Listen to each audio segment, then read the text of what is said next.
Hey guys, tonight we're about to step into the world of whispers and shadows.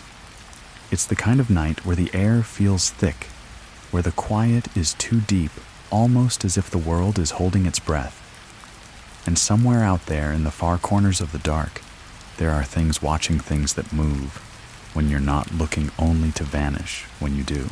You're not alone in this. You probably won't survive this. Or maybe you will, but something about tonight will stay with you. So before you get comfortable, take a moment to like the video and subscribe, but only if you genuinely enjoy what I do here. Now dim the lights, maybe turn on a fan for that soft background hum, and let's ease into tonight's journey together. And perhaps the house had been quiet for years, and not the comfortable silence one might expect from a peaceful, forgotten corner of the world. No. It was the sort of quiet that seemed unnatural, the kind of quiet that made the walls feel as though they were holding secrets and perhaps even something more. Something that shouldn't be there yet was. In the small, aging town of Briar Hollow, nestled on the edge of a thick forest, sat a house that had once been full of life. It was a grand old thing, though. Now its windows were broken, and its stone facade was crumbling in places. The roof sagged, the timbers groaned under the weight of years gone by, and the garden was overtaken by wild brambles and thorns. But for those brave enough to venture near, they could still see a faint light flickering from the highest window, as if someone, perhaps something, was still inside. The tale of the house was known to most in Briar Hollow, though no one dared speak of it aloud. For many years, it had been the home of the Whitley family, a wealthy and well-respected family known for their eccentricities. The family patriarch, Charles Whitley, had been an odd man, one who often spoke of strange things and kept to himself in the shadows of his great house. His daughter Lily had been a curious girl, always wandering the halls and asking questions no one could answer. It was said that her eyes were too bright, too intelligent for a child of her age, and it unsettled many of the locals. Still, there was nothing unusual about a girl with an inquisitive mind. Until the night Lily vanished. No one ever saw her again. No one knew what happened to her. Some believed she had simply run away, a child chasing a wild dream. But others, those who dared to venture close enough, said they heard her voice on the wind.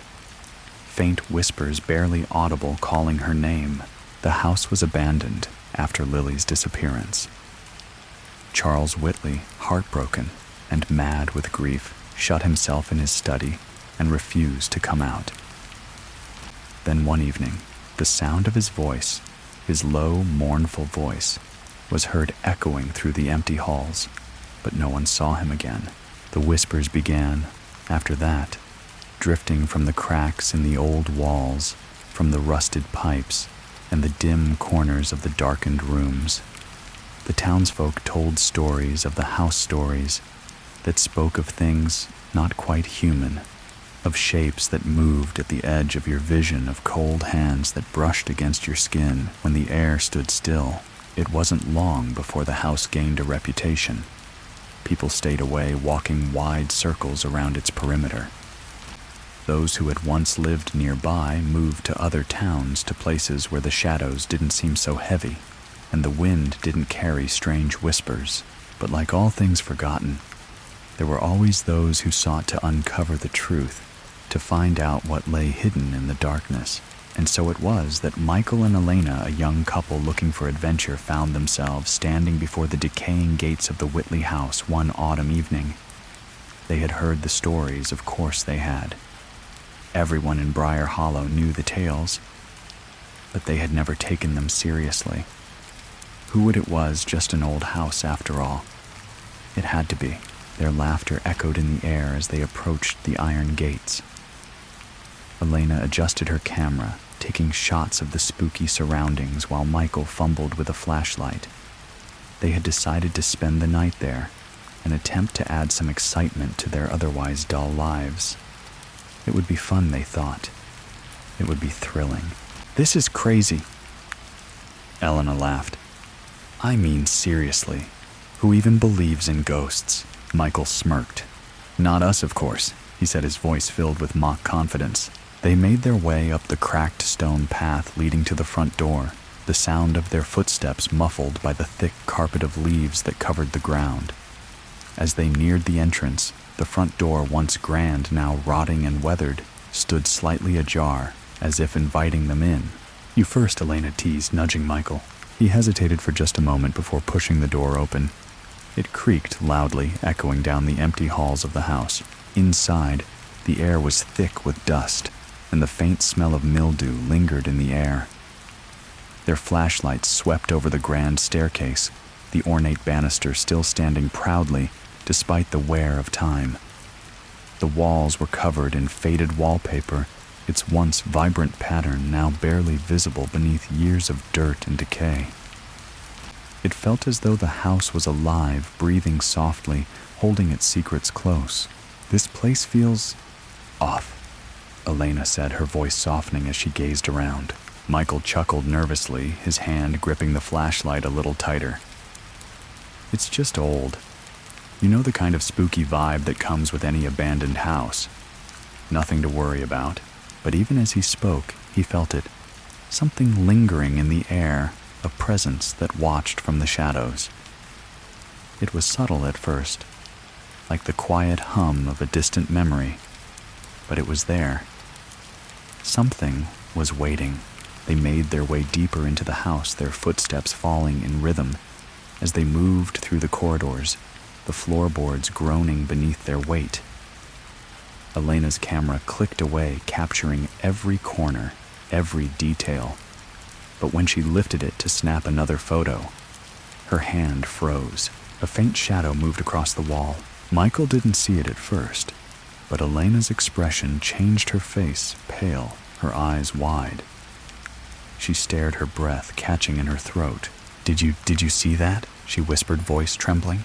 Before Michael could respond, the sound of something scraping across the floor echoed through the hallway, a low guttural sound that made their skin crawl. Something was here, and it wasn't alone. The whispers began then, soft at first, just a murmur, barely more than a breath. But they grew louder, curling around their ears, carrying words they couldn't quite understand. But the feeling of being watched only intensified, as if the house itself was alive, its eyes open wide in the dark. The shadows in the corners seemed to stretch, to grow, to move. Something was waiting, and they were not alone. Michael turned to Elena, his breath quickening. What was that sound? His voice was tight with unease, the initial thrill of their adventure quickly fading into the sharp edge of fear.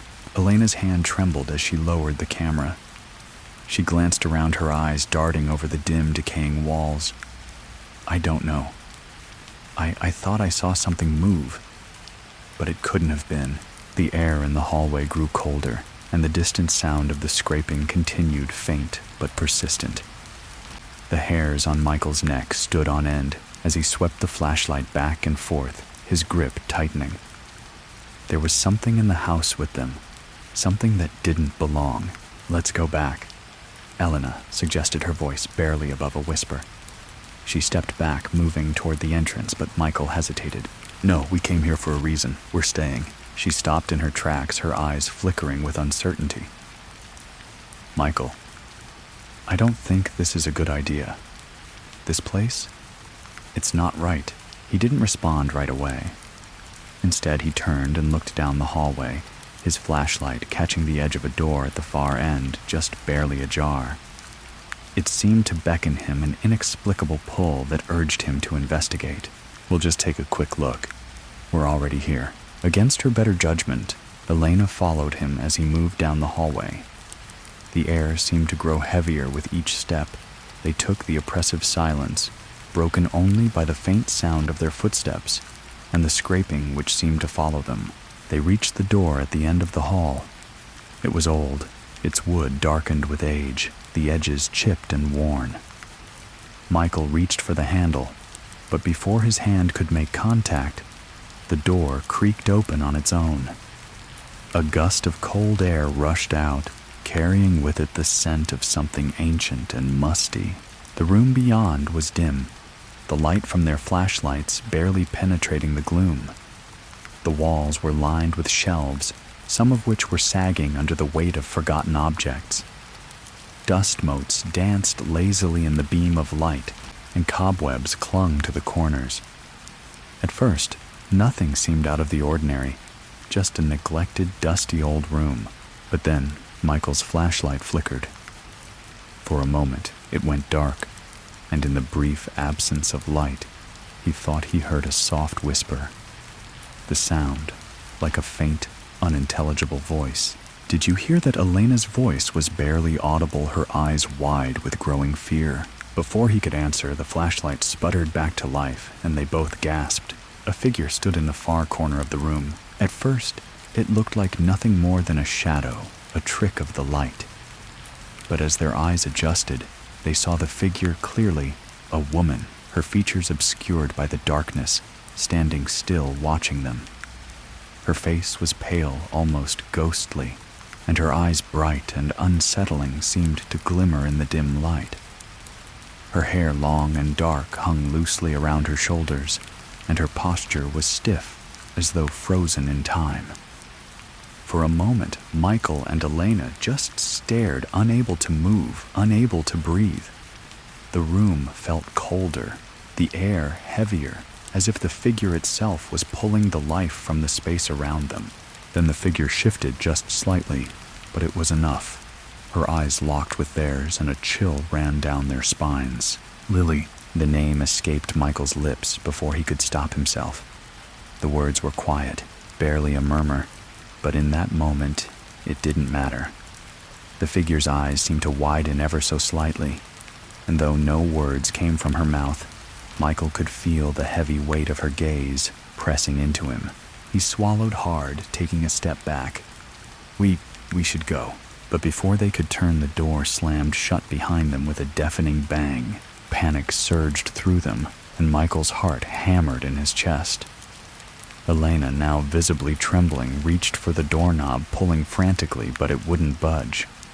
The room was growing colder, the air thick with an unnatural stillness. "What the hell is going on?" Elena whispered, her voice breaking as she looked around as if expecting something to emerge from the shadows. The figure remained where it stood, watching them, unmoving, but ever present. It was then that they heard it, the soft whispers, almost too quiet to hear, but unmistakable.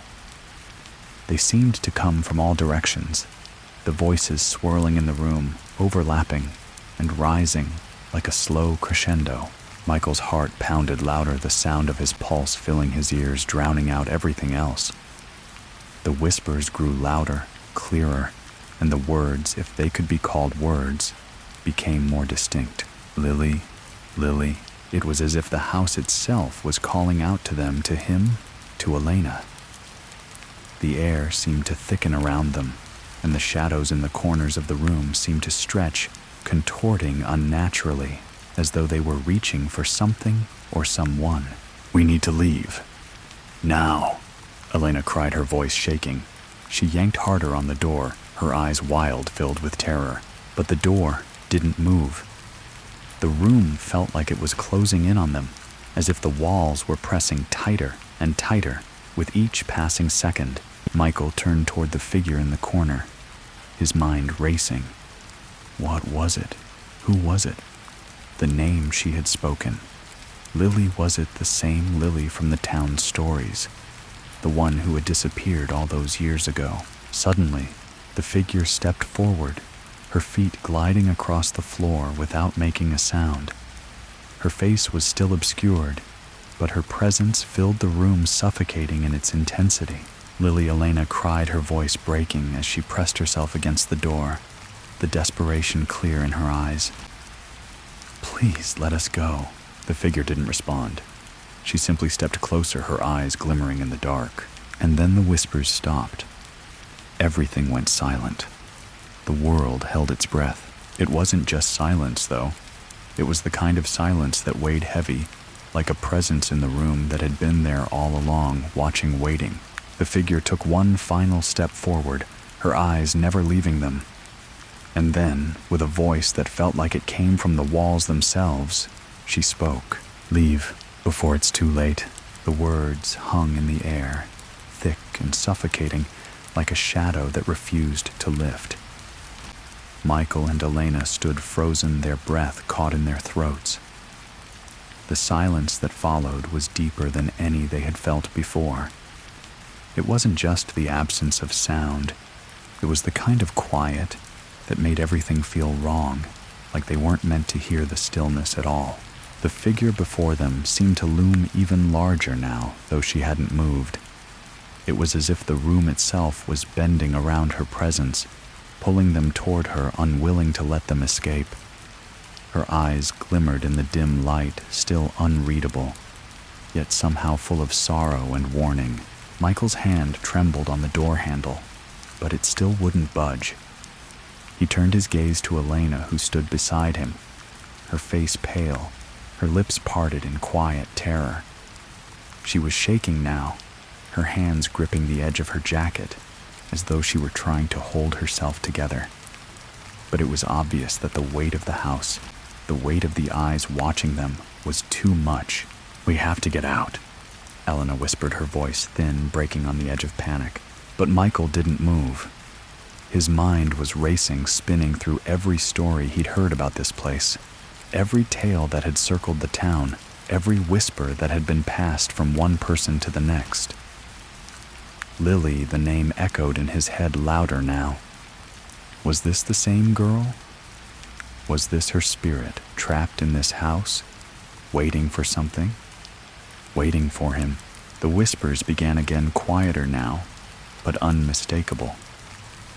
They curled in the air like smoke surrounding them, creeping beneath their skin.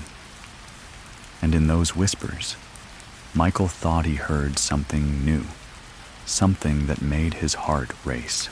"Find her," the words slipped into his mind like a forgotten memory, or maybe a command. Find her.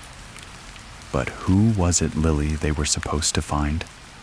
Or was there something else in the house, something older, darker, hidden in the very walls? Before he could think any further, the room seemed to shift. The temperature dropped dramatically, the air turning cold enough to see their breath misting in the beam of their flashlights. The walls groaned under some unseen weight, and Michael felt the floor beneath his feet tremble. Elena stumbled back, her eyes wide. "Michael, I can't." Her voice broke, and she shook her head, pressing her hand to her mouth as if to hold back a scream. Without thinking, Michael grabbed her arm. "We're leaving," he said, his voice hoarse, forcing her to look at him. He didn't know if it was the right decision, but there was no way they could stay here. Not with the house closing in on them. Not with the whispers growing louder. Together, they rushed to the door again, pushing against it with all their strength. It wouldn't open. It refused. The house itself seemed to be holding them prisoner. "Why won't it open?" Elena cried, pounding her fists against the wooden door, her voice cracking with fear. "We need to get out." The whispers responded, a chorus, now rising to a crescendo. Michael's mind felt muddled, as if the voices were pulling him in different directions, drowning out everything else. Find her. Find Lily. And then, as suddenly as it had started, the whispering stopped. The silence returned deeper and more suffocating than before. Michael's heart pounded in his chest. He stepped back, his eyes searching the room as if expecting something to emerge from the shadows. But nothing moved. The figure of the woman Lily was gone, disappeared, as if she had never been there at all. They were alone in the room, alone. But the sense of presence, the feeling of something watching them remained. It lingered, pressing down on their shoulders, like a weight suffocating them with its intensity. "Michael, Elena started, her voice shaking. But before she could finish, a sound echoed from the far corner of the room. It was soft at first, like the scraping of something across the floor, and then it grew louder, more distinct. Michael's heart skipped a beat. He didn't have to look. He already knew. Slowly, as if pulled by some invisible force, he turned toward the corner. His flashlight flickered again, casting long, uneven shadows on the walls.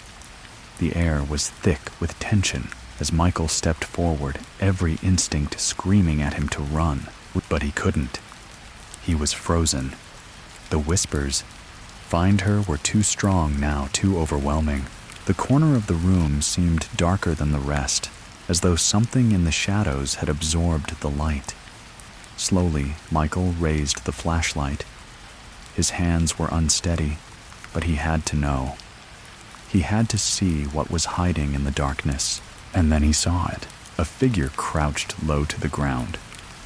At first, Michael thought it was a trick of the light, a shadow cast in an odd way. But as he stepped closer, the shape became clearer. A small child hunched in the corner, her back turned toward him. The flashlight trembled in Michael's hand as he shone the light on her. It was Lily.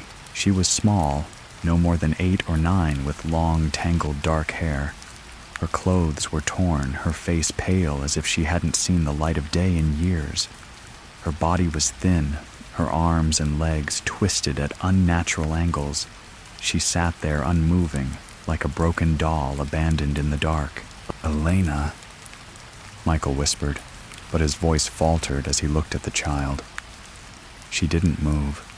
She didn't even look up. He stepped closer, the beam of light falling on her face. And that's when he saw it. Her eyes. They weren't the eyes of a child anymore. They were dark, empty, and as he gazed into them, he could feel his mind begin to unravel. There was nothing human in them, nothing alive. "Michael, we have to leave," Elena's voice cracked behind him, but it was too late. The whispers grew louder again, now directly in his mind, as though the walls were pressing into his ears, forcing him to hear their words. "You should never have come. Now she's found you." The air around Michael and Elena grew colder, still colder than it had ever been. A biting chill that seemed to sink into their bones, pulling the warmth from their bodies. Michael couldn't tear his eyes away from the girl, the child Lily who sat in the corner motionless but ever present.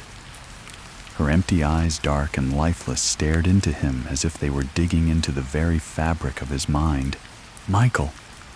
Elena's voice trembled behind him. "We need to leave. Now." But he couldn't move. It was like the air itself was holding him in place, as if something far older and much darker than he could comprehend had locked him in place. He swallowed hard, his mouth dry. His heart pounded in his chest, each beat reverberating like a warning. Then the whispers returned. This time they were louder, filling his mind until they drowned out all else. "You shouldn't have come. She's waiting. She's always waiting." The voice sounded almost familiar, as if it were speaking from the very core of the house, from the walls, from the floorboards beneath their feet. Michael's hand reached out as if to touch Lily's shoulder, but something inside him screamed not to, and yet his fingers brushed against her hair, cold as ice, stiff as if it were made of straw. The moment his hand made contact, the ground beneath them shook. It was a low, tremulous rumble, like the sound of the earth itself waking from a long slumber. The walls groaned, the timbers creaked, and the air grew heavy, saturated with a sense of impending doom. Elena let out a panicked scream, her hands clutching at Michael's arm as she pulled him back.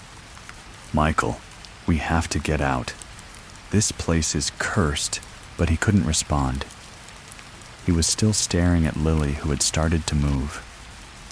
Slowly, like a puppet on strings, her head turned to face him, her eyes locking onto his with an intensity that made his stomach churn. Her lips parted, and for the first time she spoke. "Why did you come? Why didn't you listen?" Her voice was soft, high-pitched, and eerily calm. It was the voice of a child, but it carried an unsettling weight, a deep sadness. A sadness that seemed to radiate from her in waves. It was as though the room itself wept, mourning something long lost. Michael's breath caught in his throat. "Lily," he whispered, as though the name was the only thing keeping him grounded in reality. But as soon as he spoke, the room seemed to grow darker. The shadows in the corners of the room stretched, growing impossibly long and thin, like claws reaching for them. And the whispers grew louder than ever before. "Find her. Find Lily. You're too late. She is the one who found you." A sudden gust of wind, icy and sharp, slammed through the room, knocking them both back. The doors rattled on their hinges as though they were being slammed from the other side, and the house itself groaned in response, as if it were alive, angry, and hungry for something. Lily stood up, then her movements jerky, unnatural. She took a step toward Michael, and as she did, the floor beneath her cracked, splintered the wood, splintering into sharp shards. It was then that Michael realized the truth. This was no child. Not anymore. Her eyes, once dark with emptiness, now glimmered with an otherworldly light. Her smile twisted unnaturally, pulling at the corners of her mouth, showing teeth that were too sharp, too white. Her voice, once childlike and soft, now carried an edge of something sinister, something ancient. "You shouldn't have come," she repeated, her voice echoing through the room. "Now you're part of this place. You're trapped like I was." And with that, Lily stepped forward again. Michael wanted to move, to run, but he was rooted to the spot, frozen by the gaze of those terrible eyes. Elena screamed again, pulling at Michael's arm, but he couldn't tear his eyes away from the figure before him. She wasn't human anymore. There was something else in her, a dark presence that had taken root in the house, something far older than Lily herself. It was then that Michael understood.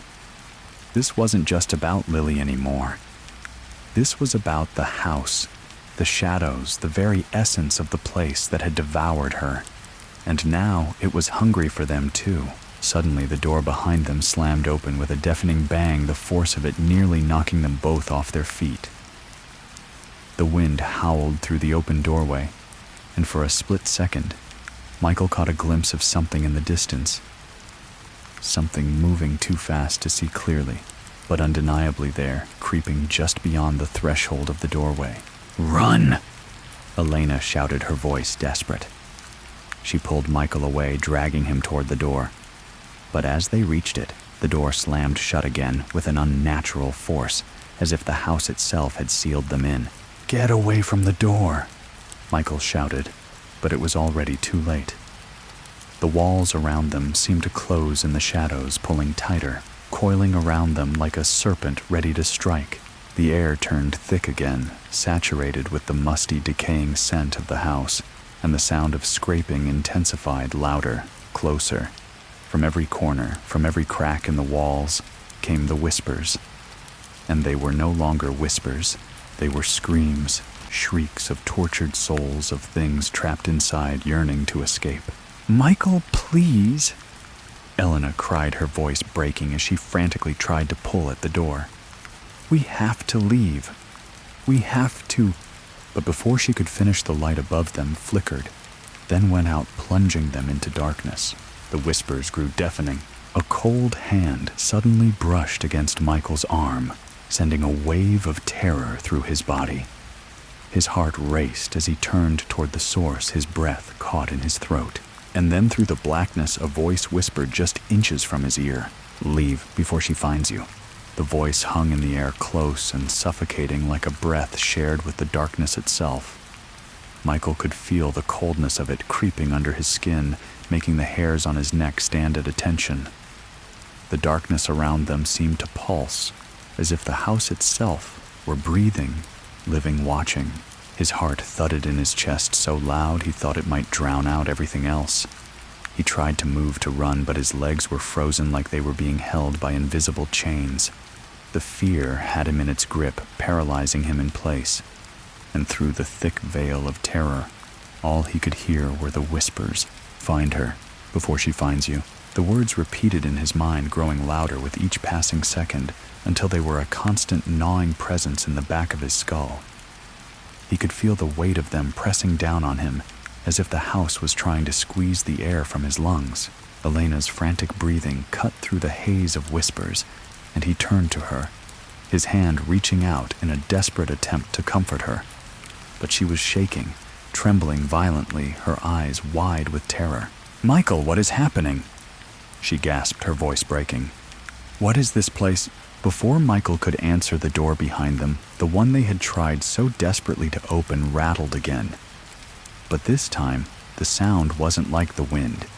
It wasn't a force from outside.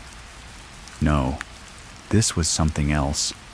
It was the unmistakable sound of something or someone pushing against the door, trying to get in. The air grew thick again, and the whispers sharpened into something more distinct, more urgent. They were no longer mere murmurs. They were voices, and they were coming from every direction. "Leave now. It's too late for you.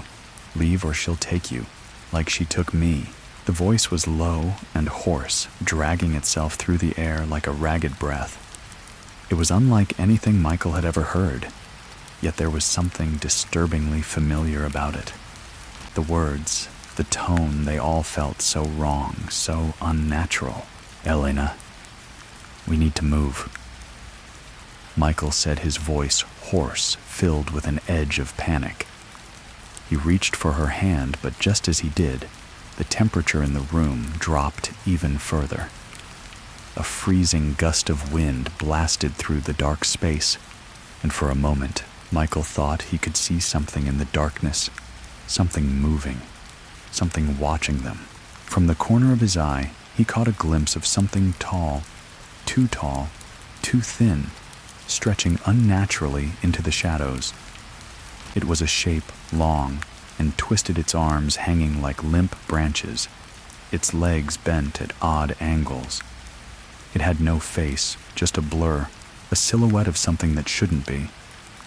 Michael's breath caught in his throat, and then in an instant it was gone, swallowed by the darkness. "Michael, what did you see?" Elena whispered, her voice trembling with fear. He couldn't speak. He could barely breathe. All he could do was reach for her and pull her away from the door.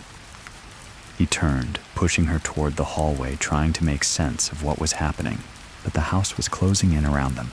The walls seemed to narrow as they walked, the ceilings lowering, the corners getting tighter, as if the house itself were shifting, bending, reacting to their presence. The floorboards creaked underfoot, and every sound, no matter how small, was amplified in the silence. The whispers grew louder, still overwhelming them with a feeling of something chasing them, following them, pushing them forward. "Michael, please, don't leave me alone," Elena begged, clutching at his arm. Her voice was panicked now, the raw desperation in it cutting through the layers of fear surrounding them. He turned to her, his face pale, his eyes wide with terror. He tried to force the words out, to tell her they needed to get to the exit, to run. But before he could speak, the room seemed to tremble beneath their feet. A low hum vibrated through the floor, and the lights above flickered once more, casting the room in a flickering, uneven glow. "She's coming," Michael whispered, barely able to hear his own voice over the pounding of his heart. Suddenly, the walls seemed to bend inward, warping and distorting in the flickering light. The shadows in the corners of the room grew longer, twisting and undulating like living things. The whispers became a cacophony, a rush of voices now all saying the same thing. "She's coming, you can't hide from her." A cold laugh, low and hollow, echoed from somewhere behind them. The sound was unmistakable, cruel, as if it was laughing at their fear, at their desperation. The temperature plummeted, and they could see their breath misting in the air. And then, as if summoned by the sound of their panic, Lily appeared before them. Her form was no longer the small, innocent child they had seen earlier. No, she had changed. Her body was stretched, contorted, unnaturally tall now. Her face twisted in a grotesque smile, her eyes wide, glowing in the dim light. Her limbs were long, too long, and they bent in ways that no human body should. Her smile, if it could even be called a smile, was filled with sharp, jagged teeth that seemed to grow longer the more she grinned. You should have left when you had the chance. Lily's voice was no longer soft, no longer childlike. It was deep, unnatural, a mixture of her voice and something far older, something darker, something that had been waiting in the house for years. The house seemed to pulse with the rhythm of her words, the shadows stretching around them like hands reaching for them, pulling them closer to the center of the darkness. Michael's pulse raced, but he didn't move. He couldn't. The air was too thick, the presence too overwhelming. And as Lily took another step toward them, her twisted smile widening, the whispers grew louder, suffocating, deafening. The darkness seemed to close in from all sides, the walls now pressing in like the jaws of a trap. Elena clutched Michael's arm, her eyes wide with horror. And then the house spoke, not in words, but in a feeling. A sensation that washed over them, a weight in the air that settled deep in their bones. It was ancient, malevolent, and it knew them. It had been waiting. The house wasn't just haunted, it was alive, and now it wanted them. The world around them seemed to collapse in on itself. The walls groaned and creaked under an invisible weight, bending and warping as though the very foundation of the house were unraveling. The temperature plummeted even further, and Michael felt the cold seep into his skin, into his bones. It was a kind of cold that wasn't just physical, but a chill that cut through the soul itself. Every breath he took felt as if it were being stolen from him, his chest tightening with an unseen pressure. Lily moved closer, her twisted form gliding toward them with unnatural ease, her limbs extending at impossible angles, her head tilting in a way that was both wrong and terrifying. Her eyes, those dark, hollow eyes, never left them. Her smile stretched wider, revealing rows of jagged yellow teeth that gleamed like knives in the dim light. "You thought you could escape," she whispered, her voice no longer sounding human, but a deep, guttural thing that echoed from the very walls of the house. "But you are already part of me, just like the others. You cannot leave." Michael's body was frozen, his mind reeling. But there was something else, something far worse lurking beneath the surface of the terror. It was the realization that the house wasn't just haunted by a spirit. It was alive, sentient, a thing that fed on fear, on the despair of those who entered it. This is not just a house, Michael thought, the words forming in his mind like a painful dawning truth. This is a trap. He turned to Elena, trying to speak, to tell her to run, to do anything. But when he looked into her eyes, he saw the same panic he felt, except her fear was mixed with confusion, as if she couldn't understand why the world was bending in such unnatural ways. She was still gripping his arm, her knuckles white with the force her voice trembling in his ear. "We need to go, Michael. We need to get out now." But before he could respond, the floor beneath them gave a sickening lurch. It was as if the house itself had just shifted the ground beneath them, cracking open like a wound. Michael stumbled, falling to his knees, and Elena screamed, her body falling forward, dragging him with her. They both slammed into the floor hard, the impact knocking the wind out of Michael. The shadows around them shifted again, thicker now, coalescing into forms, dark, twisted shapes that seemed to crawl from the very walls themselves. They moved in the periphery of Michael's vision, reaching for him, for them, stretching out from every corner like tendrils of black smoke. He tried to crawl, to move, but his limbs were stiff, heavy as lead. And then the whispers returned, louder, sharper, more insistent. "You belong here now. You cannot escape." Michael grabbed Elena's hand, pulling her toward him as the floor continued to tremble beneath them. The walls seemed to grow closer with every passing second. The shadows pushed in from all sides, and the darkness felt like it was alive, breathing, suffocating. Lily's laugh echoed through the house. It was high-pitched, cruel, like the sound of a child mocking them. "You will never leave. This place has claimed you just as it claimed me." She hissed, her voice filled with an almost joyous malice. "You will never be free of it.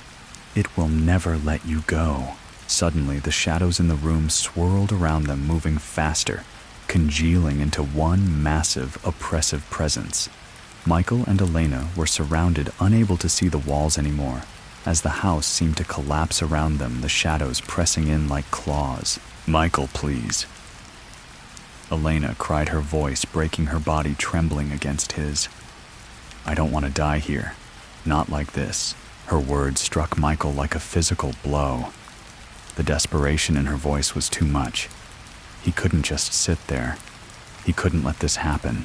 But as he tried to pull them both up, he realized something: there was no way out. The door had been sealed shut.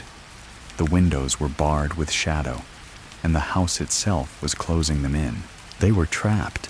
Panic surged through Michael, and in a moment of pure instinct, he looked around, frantically searching for anything that could help them. His eyes scanned the darkness, trying to make sense of what was happening, when he noticed something, a faint glimmer in the corner of the room, something that wasn't moving, something that felt out of place. It was a reflection, shimmering faint like a mirror, but there was no glass, only a reflective surface that seemed to pulse in the dark. It was in the far corner, almost hidden behind the writhing shadows, but it caught his attention with an undeniable force. "Elena," he gasped, pulling her toward it. "We need to go over there. Now." He didn't know why, he didn't even know if it would work, but something about that glimmer spoke to him like a thread of hope in the suffocating dark. But as they moved toward it, something changed. The shadows seemed to stretch out, reaching for them faster, wrapping around their legs, tugging at them, trying to drag them back into the center of the room. Michael's heart raced as they fought against the pull, inching closer to the reflective surface. Then as they reached it, the shimmer intensified. It wasn't just a reflection anymore, it was a door. A doorway, faint and barely visible, but there, standing in the corner. But just as they were about to touch it, the ground beneath them cracked open once more, and with a bone-rattling crash, the ceiling above them began to cave in, dust and debris falling all around them. Elena screamed, and Michael barely managed to shield her with his body, the weight of the ceiling falling only inches from them. "Move!" he shouted, his voice raw, the panic rising in his chest. And just as they were about to lose all hope, the door, the shimmer, glowed brighter than before, now undeniable, and suddenly it felt like it was pulling them toward it. They ran their footsteps, slipping on the cracked floor as the shadows tried to drag them back. The pressure was unbearable, the house itself screaming in fury. But Michael grabbed Elena's hand, dragging her forward with all the strength he had left. And then in one final desperate leap, they plunged through the shimmer. For a moment the world went white. Then darkness. The world was still. At first, Michael wasn't sure if his eyes were open. It was as if they were plunged into a thick, unbroken darkness, and his body felt weightless, floating in a void. He could hear nothing, no creaks, no groans, no whispers, just a vast emptiness. He blinked his vision, adjusting slowly to the unfamiliar blackness. And then, as if the very air around him began to solidify, shapes began to appear in the distance. At first, they were faint, just outlines against a background of nothing, but as they grew clearer, Michael's heart began to race. There were figures in the distance, silent, unmoving, and as their outlines sharpened into focus, Michael could make out the most unsettling detail: their faces were obscured. Not by shadows, not by the darkness of the space, but by something that seemed to be woven into their features. Something alive, something that moved within the fabric of their skin, pulling and twisting, stretching and distorting. "Where are we?" Elena's voice trembled, breaking the unnatural silence between them. Her hand gripped his tightly, and her breath came in quick, shallow bursts. Michael didn't know how to answer. The air around them was thick, like it was resisting their every movement. The ground beneath them felt strange, spongy, like walking on a surface that wasn't quite solid. The shapes in the distance, those figures didn't move, but their presence was almost worse than if they had. The stillness was suffocating, oppressive. "I don't know," he muttered, his voice barely a whisper, as if speaking too loudly might disturb something in the shadows. "But I think we're still inside the house." Elena shivered beside him, the warmth of her body pressing against his in the thick cold. Her eyes darted around the dark, searching for any sign of escape, but there was none. The figures, though, still felt like they were watching, waiting. Every inch of the space around them seemed alive with some unseen force. For a moment, the silence stretched between them, broken only by the sound of their breathing, until Elena spoke again, her voice barely audible. "Do you think it's over?" Michael didn't want to say what he was thinking. The truth which gnawed at the edges of his mind was that he didn't think it was over. It had never been about leaving the house. The house was just the beginning. The true horror was something much older, something far more dangerous that had been waiting, something that didn't need to let them go. And just as Michael opened his mouth to speak, to reassure her, the ground beneath them shifted. A low rumble passed through the air like a distant thunderstorm. The floor shook, the weight of something massive stirring beneath them. The figures in the distance suddenly jerked to life. They weren't walking, they were crawling. Slowly, inch by inch, they began to move toward Michael and Elena, their heads swaying from side to side like marionettes with broken strings. Their faces, if they could even be called faces, twisted and distorted as they drew closer, the dark, writhing shapes in their skin shifting unnaturally. "Michael." Elena's voice cracked raw with fear. "Michael, what is that?" Before he could respond, the ground trembled again, this time much stronger.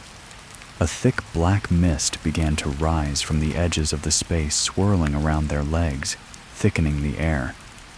The figures were closer now, their shapes almost fully formed in the mist. The lights, if you could even call them that, flickered, casting strange shadows that danced unnaturally, not in time with their movements. "They're coming, they're here." The words seemed to come from the walls themselves, whispering in Michael's ears, the voice faint but unmistakable. Someone was reaching out from the depths of this strange space, trying to communicate. The figures were almost upon them. Michael could see them clearly now. They weren't people, not human at least. Their limbs were twisted and bent at odd angles, their faces contorted into horrible, silent screams that only their empty eyes could express.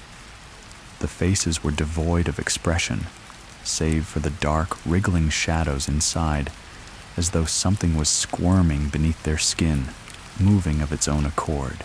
"Elena, we need to move. Now!" Michael shouted, grabbing her arm and pulling her toward what looked like an opening in the mist, a faint glimmer of light.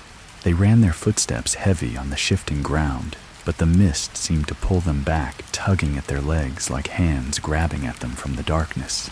The figures were still following them, crawling and dragging themselves across the floor, their arms stretched out toward them, and their mouths, those twisted mouths, opened in soundless wails. They were getting closer, with every step.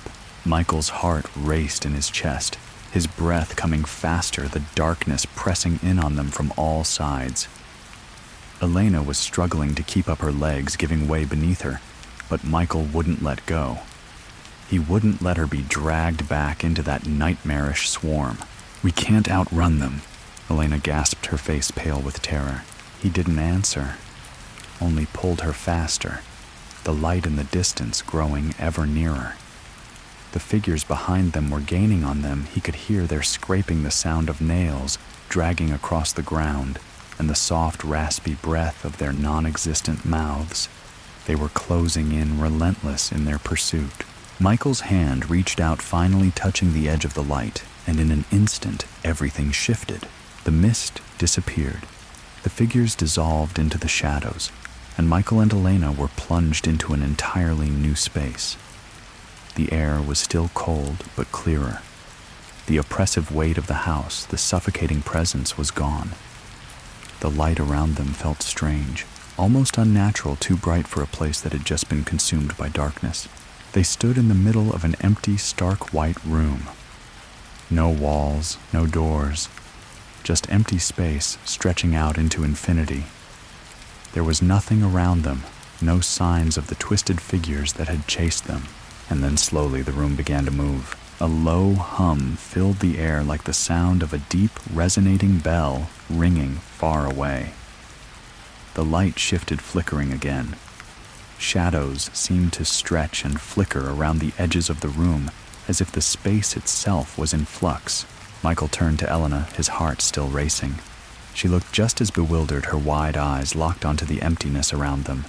She opened her mouth to speak, but no words came out. Only the hum filled the space. And then from the far end of the room, the voice came again. "It's not over, not yet." The voice hung in the air like a heavy fog, creeping into Michael's ears, thick with malice and ancient dread. It was the same voice that had whispered to him before, low and dark, as if it had crawled from the depths of the house itself, from the very bones of the earth. It was the same voice that had beckoned them to the house, to the endless shadows. It was everywhere now, resonating within the empty room, vibrating through the very space they stood in. "It's not over, not yet." Elena's grip tightened on Michael's arm as she spun in place, searching the empty room, her breath shallow and fast. The stark whiteness of the space was disorienting, unnerving. It was as if they had entered a new dimension, a place where time didn't exist, where the laws of reality had been bent, distorted. And yet, they were still trapped. The walls, though invisible, felt pressing, and the sense of something watching them was inescapable. "Where are we?" Elena whispered, her voice barely audible in the eerie silence. Michael didn't answer immediately. His mind was racing. The room, this place, it wasn't like the house, but it was still wrong. The way the light flickered, the hum in the air, the oppressive weight that lingered even without the familiar shadows of the house, it felt like they hadn't escaped at all. They were still caught still, under the house's control. But where were the twisted figures? Where was Lily? They had run, hadn't they? They had escaped the horrors, or at least thought they had. But the voice, the hum, the shift in the space, it all felt like they were still part of whatever nightmare had consumed them. Before he could say anything, the light shifted again. This time, it grew brighter, blindingly so, until the room around them dissolved completely. Michael could no longer see Elena's face or the void surrounding them. Everything went white. For a brief, disorienting moment, there was only the sensation of falling, no ground beneath them, no sense of direction, just a weightless drop, like they were being pulled somewhere, drawn into something that existed outside of time. Then, with a sickening jolt, the light disappeared, and they were standing in a new space, a place that felt even more distorted than before. This time, the walls weren't invisible. They were translucent, a strange fog drifting through them. The ground was slick and damp beneath their feet, covered in thick layers of dust. There was no ceiling, only an endless expanse of dark sky above them, where clouds shifted and churned in ways that didn't belong to the natural world. The air was heavy, thick with a smell that resembled decay, and the sound of something heavy moving in the distance reverberated in the ground like footsteps that were far too large to be human. Elena staggered forward, trying to get her bearings. "Michael, this isn't real." Michael opened his mouth to speak, but the words died in his throat as he looked around. There, standing in the distance, silhouetted against the swirling dark clouds, was a figure. It was hard to make out its shape clearly through the fog, but as it came closer, Michael's heart nearly stopped in his chest. It was Lily, no longer the child she once appeared to be. She stood tall, her body twisted and elongated in ways that made her seem more like something out of a nightmare than a human being. Her limbs stretched impossibly long, her joints bending in unnatural angles. Her face was a hollow mask, but her eyes, they were the same, dark and vacant, the endless abyss that had consumed her. And her mouth, once a twisted smile, now hung open, revealing rows upon rows of sharp, jagged teeth. She moved slowly, her head jerking from side to side, as if she was sensing something, listening for something just out of reach. The hum in the air grew louder, and Michael could feel the ground vibrate beneath him, as if the earth itself was alive, pulling at them, tightening its grip. Elena reached for Michael, pulling him back. What is she? What is she now? Michael's heart was hammering in his chest, but his feet wouldn't move. It was as if some invisible force had tethered him to the ground. His breath quickened as he watched Lily draw closer, her head tilting in that same unnatural way. "I don't know," Michael whispered, his voice trembling. "But she's not the same. She's not human anymore." Lily stopped several feet away from them, her gaze locked onto Michael, her empty eyes watching him like a predator. The space around them seemed to grow colder, the air thickening with each passing second. And then, in the same haunting, distorted voice, she spoke. "You shouldn't have come. This place, it's where you will remain." Her words weren't just a statement, they felt like a command, a decree. And as she spoke, the ground beneath Michael and Elena seemed to shift again, this time with an unbearable intensity. The fog swirling around them thickened, turning into something solid, something alive. Michael tried to move, to push against whatever invisible force held him in place, but his body wouldn't respond. The shadows around him grew, forming into shapes, twisting and contorting like grotesque versions of the figures from the house. They stretched out, reaching toward him, their dark limbs crawling toward him like hungry tendrils. The hum reached a fever pitch, and the sound of it was so deafening that Michael thought his eardrums would burst. He felt Elena's hand still gripping his arm, but it was as though he could no longer feel her, as if she were a distant memory, a part of this nightmare he couldn't escape. Lily took another step forward, her form rippling, distorting. She opened her mouth again, her voice low and gurgling like something drowning in a deep, dark place. "The house isn't done with you yet. You are mine now." The shadows closed in faster, and just as they reached for him, Michael felt himself being pulled away from this place, away from the nightmare. His vision blurred, and the weight of the darkness seemed to lift only for a moment before he was plunged into yet another darkness, and then silence. For a brief, impossible moment, Michael felt weightless. The noise, the pressure, the oppressive air, all of it was gone. There was nothing but silence, like he had entered a different dimension, a place untouched by time or death. His breath came slow and steady, his body no longer trembling, and the exhaustion that had weighed on him seemed to disappear, like it had been erased. But as the silence stretched on, Michael couldn't shake the feeling that something was still watching him. Something was still there waiting. The silence around Michael felt strange, almost suffocating, yet peaceful. There were no whispers, no shadows, no distorted figures creeping toward him, no oppressive weight pressing down on him. Just the kind of silence that seemed to stretch forever, like he had fallen into a place where nothing existed. He blinked, trying to adjust to the quiet, trying to make sense of what was happening. His head was still spinning, his mind struggling to grasp the nature of the place he found himself in. The exhaustion from everything they had been through, the terror, the chase, the impossible horrors was still there, but it was fading. The overwhelming fear, the frantic panic, the sense of something relentless hunting them, it was all gone. For a moment, Michael thought maybe they had finally escaped. Maybe the nightmare had ended, and he and Elena had slipped into some sort of peaceful limbo. But as he turned, his heart skipped a beat. Elena was still beside him, her expression blank, her face pale, like a ghostly reflection of the terror she had endured. She wasn't speaking, wasn't moving, just staring straight ahead, lost in the same silence that surrounded them. Michael took a step toward her, his hand reaching out to her, but the moment his fingers brushed against her arm, something strange happened. A ripple passed through her body.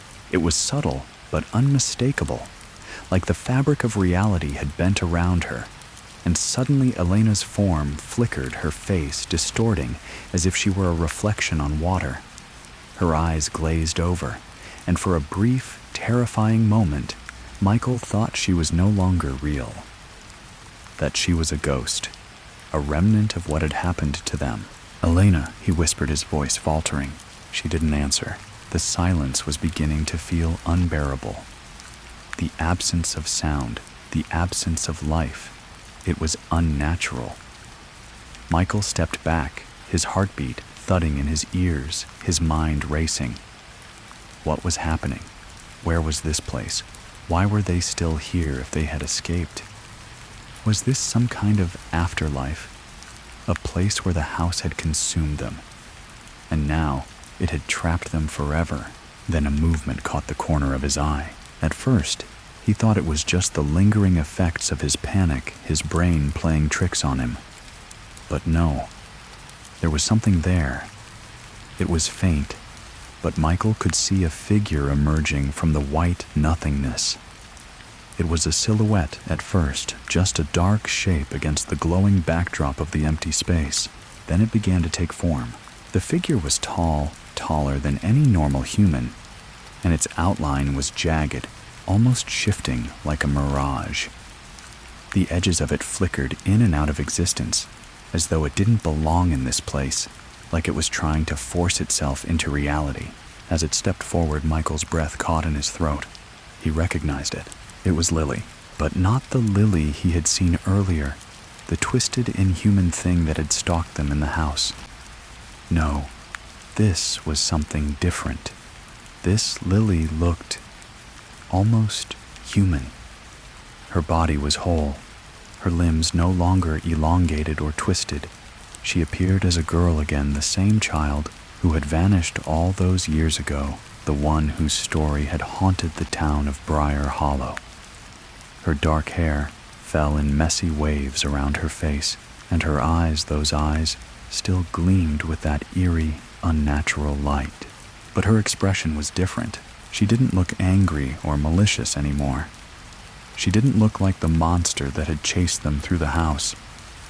Instead, her face was full of sorrow, full of pain. It was as if she was caught in this place, too struggling to find a way out. "Lily," Michael whispered, his voice trembling. "What is this place? Where are we?" Lily didn't answer immediately. She just stared at him. Her expression haunted her eyes, filled with the kind of sorrow that felt too old, too ancient for a child. She took a few steps forward, the air around her warping as she moved, distorting like the fabric of reality itself couldn't handle her presence. Finally, she spoke. "This place is a prison. A place where all lost things go. The house was only the beginning. It takes the souls of those who enter. It doesn't just trap their bodies, it traps their spirits, their memories. And when it's done with you, it brings you here. It leaves you wandering forever." Her words sent a shiver down Michael's spine. He glanced at Elena, who was still standing, frozen, her face pale, her body unmoving. She wasn't blinking, wasn't reacting to Lily's presence as though she was already slipping away into whatever this place was. Michael's throat tightened. Is this where you've been all this time? Is this where you've been trapped? Lily nodded slowly, her movements stiff, as if each step took an immense amount of effort. I'm not the only one. There are others here trapped by the house. It feeds on fear on the souls of the lost until there's nothing left. And when you reach the end, you become part of it. Michael shook his head, trying to make sense of what she was saying. No, this can't be real. We have to get out of here. Elena, But before he could finish, something happened. The air around them grew heavier, the ground beneath them began to tremble, and the faint light that had bathed the space flickered again. And then the voices began. They weren't whispers this time.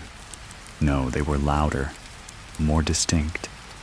Hundreds of voices, screaming, begging, crying for release.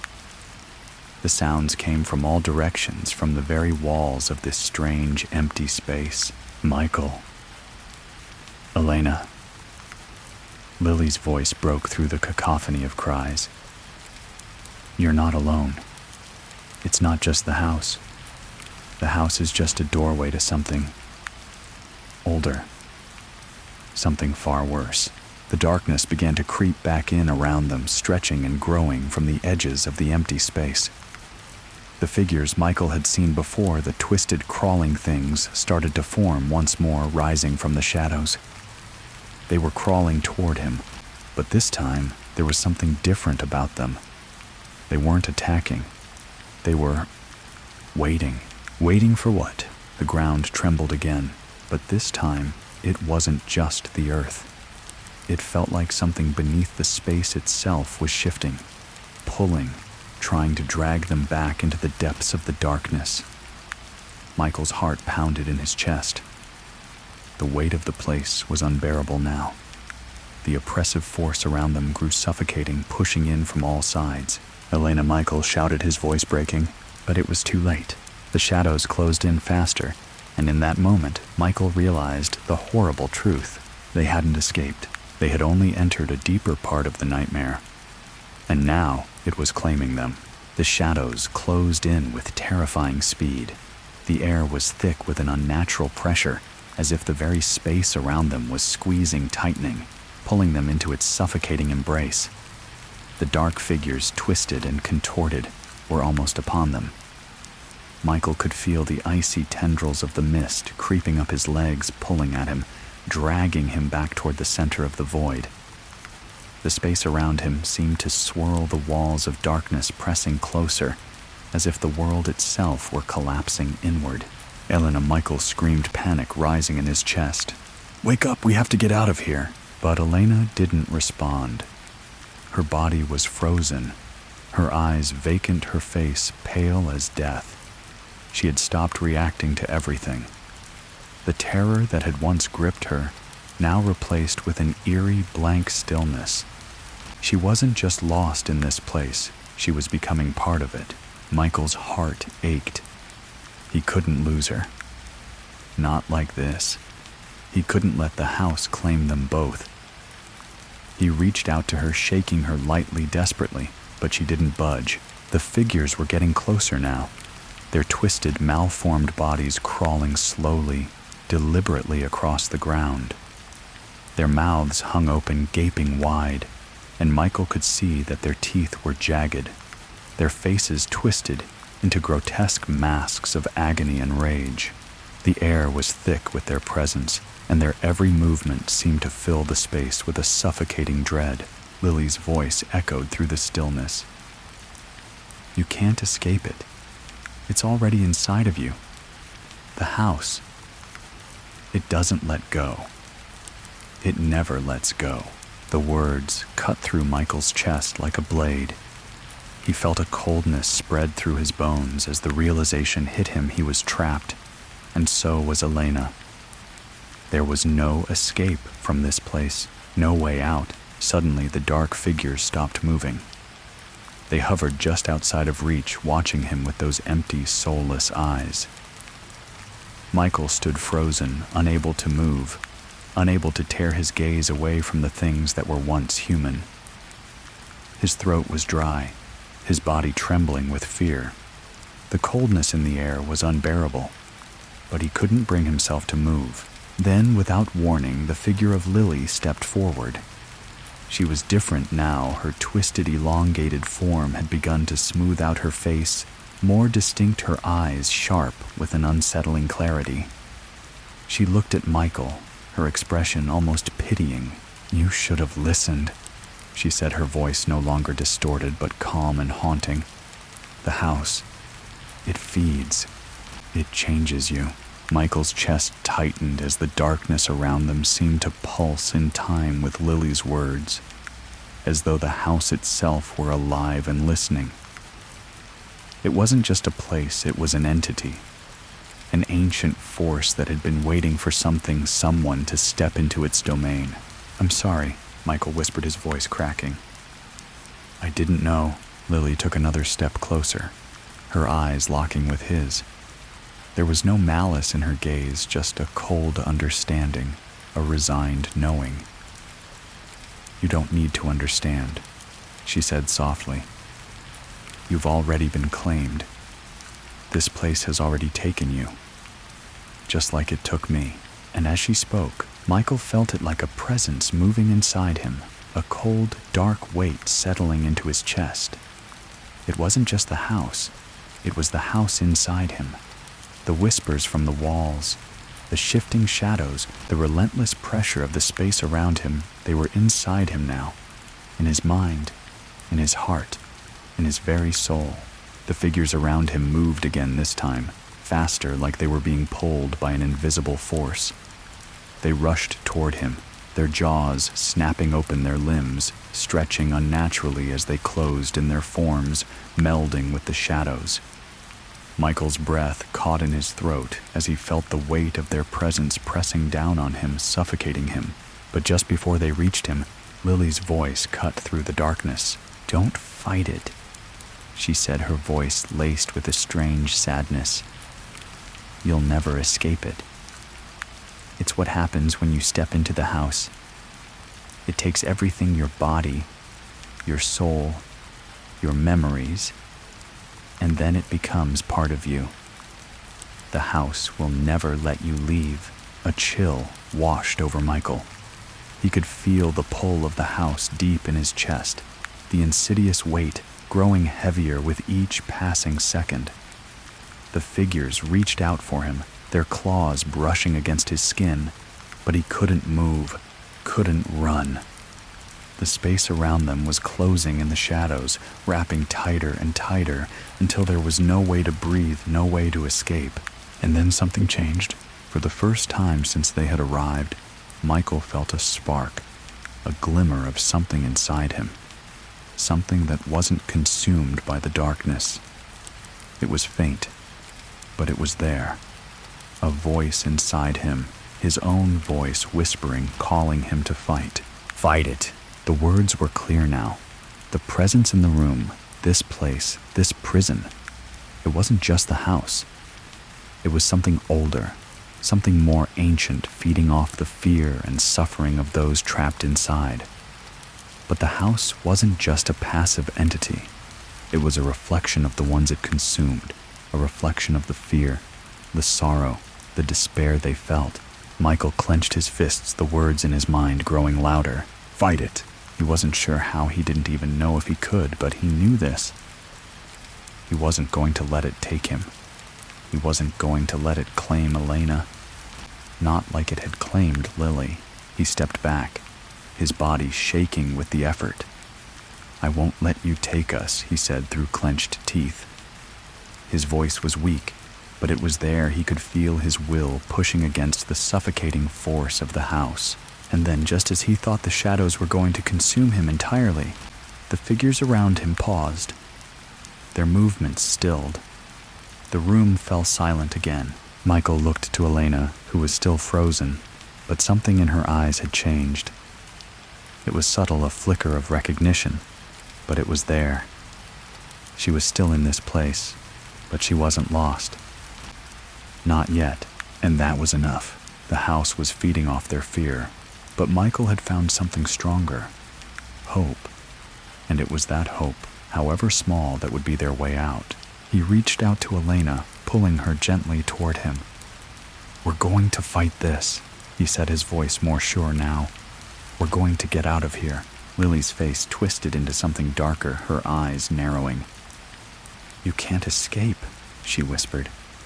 "The house will never let you go." But Michael didn't listen. With every ounce of strength he had left, he pulled Elena toward the center of the dark room, toward the shimmering, flickering light that had once been their only hope. The darkness was closing in again, but this time they were moving toward it, not away from it. And they weren't afraid anymore. The darkness around them began to pulse in response to Michael's defiance. It was as if the house, this living, breathing nightmare, could sense their resistance. The walls closed in even tighter, the shadows growing thicker, swirling around them like hungry tendrils. The air grew cold, the ground beneath them trembling with the weight of something ancient, awakening something far more sinister than they could understand. But Michael's grip on Elena tightened. She wasn't fully free from the trance-like state she had been in, but there was a flicker of recognition in her eyes now, a glimmer that told him she was with him, that she was still fighting. "We can do this," he whispered more to himself than to Elena. "We can fight this together." The flickering light in the distance was getting brighter now, no longer just a faint glimmer, but a powerful pulsing beacon in the center of the suffocating darkness. It beckoned them forward, like a star cutting through the thick fog of night. The figures around them, those twisted, crawling shadows, lunged forward once more, their jaws snapping open, their mouths gaping wide with endless hunger. Michael could feel their cold fingers brushing against him, their twisted forms closing in from all sides. The hum in the air had grown deafening, a low, vibrating frequency that seemed to rattle the very bones in his body. But Michael didn't stop. He couldn't stop. The light was all that mattered now. The only way out was forward. His heart raced. His breath came in sharp bursts, but he forced himself to keep moving, dragging Elena with him. He could feel her resistance fading, could feel the connection between them strengthening, and with each step, he could see her eyes clearing her body, becoming less rigid, less frozen in the grip of the house. "We're almost there," Elena Michael called, though his voice was barely more than a hoarse whisper. He was exhausted, his muscles aching, but he kept his eyes locked on that light. If they reached it, maybe they would escape. The figures behind them howled, their bodies warping into shapes more grotesque, more monstrous with every step they took. The darkness around them seemed to grow sharper, more tangible, like it was alive, and it wanted to drag them back into the suffocating void. The air was thick with despair, but Michael pushed forward, his feet moving faster now. The light was within reach. Just as they were about to cross the threshold, something sharp and cold latched onto Michael's ankle. He stumbled, falling forward, but Elena caught him, pulling him back up with surprising strength. The shadowy figure that had grabbed him hissed its claws, digging into his skin. "Let go!" Michael roared, kicking at the figure, trying to break free. The creature hissed again, its mouth opening wide in a silent scream, its limbs stretching unnaturally as it dragged itself closer, faster. Elena didn't hesitate. With an almost unnatural calm, she reached out her fingers, brushing Michael's arm, and the moment she touched him, the figure screeched, its claws recoiling as if struck by an unseen force. The shadow faded away into the mist, leaving only the faintest trace of darkness lingering in the air. "We're going to make it," Elena whispered, her voice hoarse but filled with determination. She pulled Michael toward the light, her hand gripping his with fierce resolve. The light, now bright enough to blind them, grew expanding, enveloping them. Michael shielded his eyes for a moment, but then with a sudden burst of energy, he took Elena's hand, and together they stepped into the light. There was no feeling of falling, no sudden jolt. It was as if they were simply there in a place where the air was warm, the light gentle, the tension in their bodies slowly dissolving. The darkness, the house, the endless suffering, they were gone. For a moment Michael thought he might be dreaming. Maybe this was the end, the peace that had eluded them throughout their torment. Maybe they had finally reached some kind of afterlife, a place where the house could no longer reach them. They stood in a vast open space bathed in soft golden light. There were no walls, no ceilings, just an endless horizon stretching in every direction. The air was thick with calm, but it wasn't suffocating. It felt right. For the first time in what felt like forever, Michael took a deep breath and the air didn't feel heavy. It didn't feel wrong, and yet something still tugged at the back of his mind. The hum. It was softer now, but still present. A faint vibration like the memory of something that couldn't quite fade. Michael! Elena's voice interrupted his thoughts, her hand still clutching his. She turned to him, her eyes wide and her face pale. What is this place? Where are we? Michael shook his head, unsure. I don't know, but it feels different, like we're not trapped anymore. But even as he spoke, something shifted. The ground beneath them trembled again, not violently, but enough to make them both stumble. Michael felt his chest tighten, his heart pounding faster as the edges of the horizon began to blur. The bright golden light that surrounded them flickered like a fading flame. The warmth in the air began to fade, replaced by a cold, creeping chill. No, Michael whispered, the realization striking him like a bolt of lightning. It's not over. We're not free. And as the realization sunk in, the figures began to reappear, just at the edges of his vision, barely noticeable at first. But then, as the light continued to flicker, they became clearer. The same twisted, distorted forms they had seen before. The same crawling, contorting shadows. This wasn't peace. This wasn't freedom.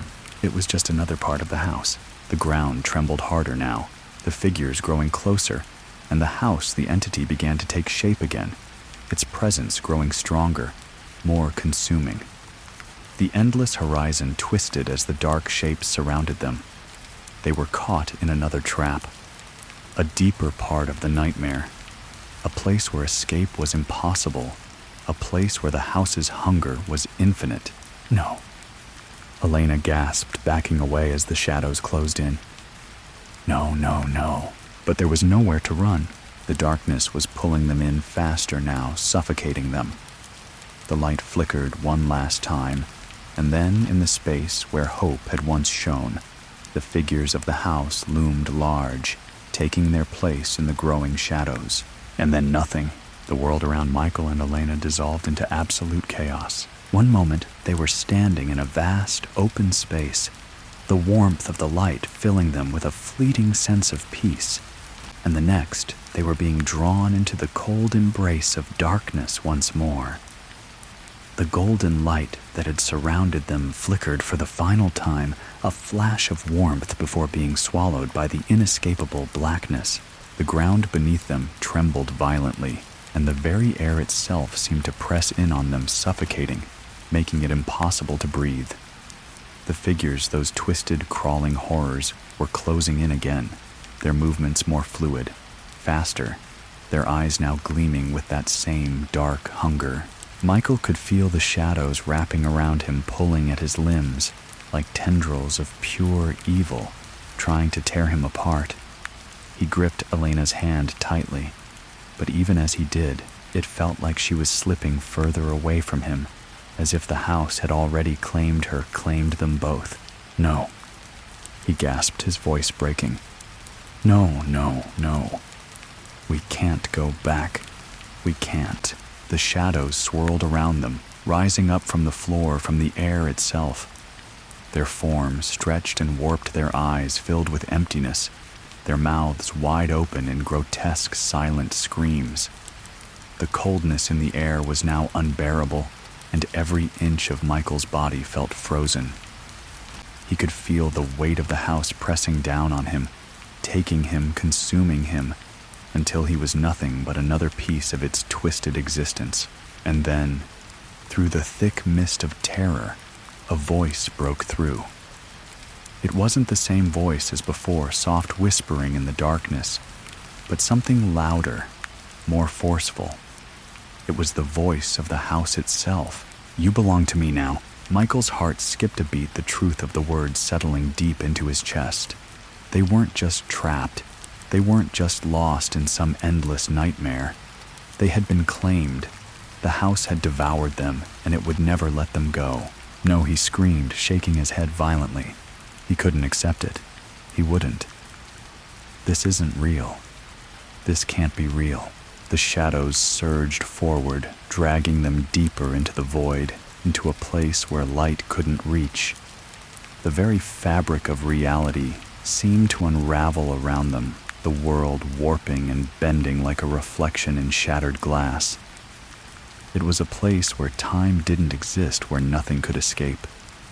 The house, the presence that had haunted them for so long, was consuming them whole. But just as Michael felt himself losing his grip on reality, something shifted. It was subtle at first, just a flicker at the edge of his vision, but it was enough to make him stop. His heart pounded in his chest as he focused, desperate to hold on to the thread of whatever had changed. A glimmer, a faint light. He turned toward it, pulling Elena with him. She was still weak, her eyes clouded with confusion and fear, but there was something in her now, something more than just the terror of the house. It was as if her soul was pushing back, fighting, clawing at the hold the house had on her. The flicker of light was growing, expanding, until it became a brilliant beam cutting through the shadows, a light too bright to ignore. The darkness around them began to waver, as if the light was pushing it back, erasing its hold, unraveling the very fabric of the nightmare. Elena, Michael called, his voice raw with desperation. "We can make it. We have to move toward the light." Elena didn't speak, but her eyes locked onto his, and for a moment, Michael saw the spark of defiance in her. She was still in there, still fighting. Together they moved forward, their steps, faltering but determined. As they crossed toward the light, the shadows seemed to pull away, recoiling from the brightness, retreating into the corners of the space. The ground beneath them cracked open, splitting like the earth itself was trying to shake them free. The light seemed to be tearing through the darkness, ripping it apart, and then with a final surge of strength they reached it. The light swallowed them whole. For a moment, everything was white. The pressure in the air vanished. The weight of the darkness lifted, and they were weightless once more. Michael couldn't feel the cold, couldn't feel the pull of the shadows. There was only the light, so bright, so pure, that he couldn't bear to keep his eyes open. And then slowly the light began to fade, and the world around them shifted again. This time there was no mist, no shadows, no crawling figures. The space was vast and open, yet comforting, the air fresh and clean, warm, but not oppressive. The overwhelming sense of terror had gone, replaced by a peaceful, almost serene quiet. Michael opened his eyes, blinking in the new light. The surroundings were completely different now. They were standing in a wide, open field, bathed in soft sunlight, the grass beneath their feet warm and gentle. The sky above was blue, endless, stretching out without a hint of storm or darkness. Elena was standing beside him, breathing heavily, but no longer paralyzed by fear. She looked around, her eyes wide with disbelief. "Michael, are we out?" Michael nodded slowly, his chest still tight, but the weight of it was different now. They weren't being dragged toward the darkness anymore. They weren't trapped in the house. They were free, or at least that's what it seemed. But as Michael took a deep breath, a sudden chill washed over him. It wasn't the same coldness as before, but something darker, deeper, lingering at the edges of this peaceful place. His gaze flickered to the distance, and something in the far corner of the field caught his eye, a figure standing motionless watching them. It was Lily, but this time her face was different. Her expression wasn't twisted with malice or sorrow. It was something else, something unreadable. Lily's eyes locked onto Michael and she gave him a slow, almost imperceptible nod. "You think you're free?" Her voice echoed in his mind as cold and hollow as before. "The house never truly lets you go. Not completely. You'll always carry a piece of it with you." Before Michael could react, Lily vanished, dissolving into the wind, leaving only the faintest trace of her presence lingering in the air. The ground beneath them trembled again, but this time it wasn't the house pulling them back. This time, it was something else.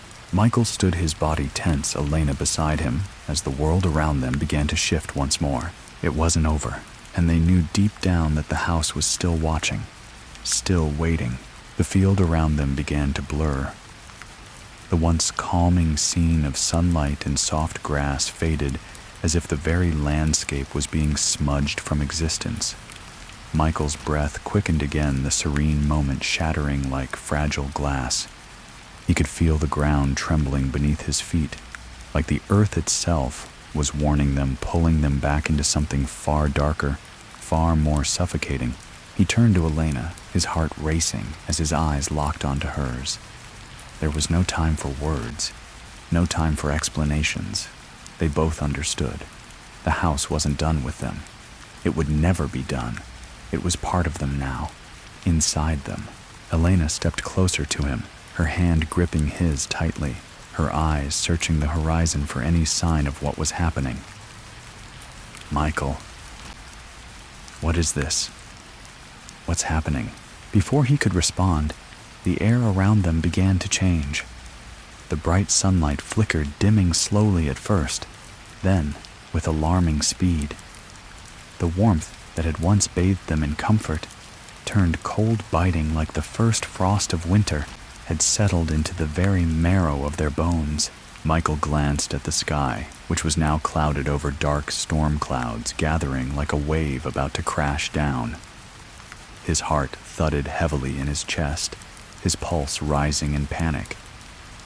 The sense of peace was quickly being replaced by an overwhelming sense of dread.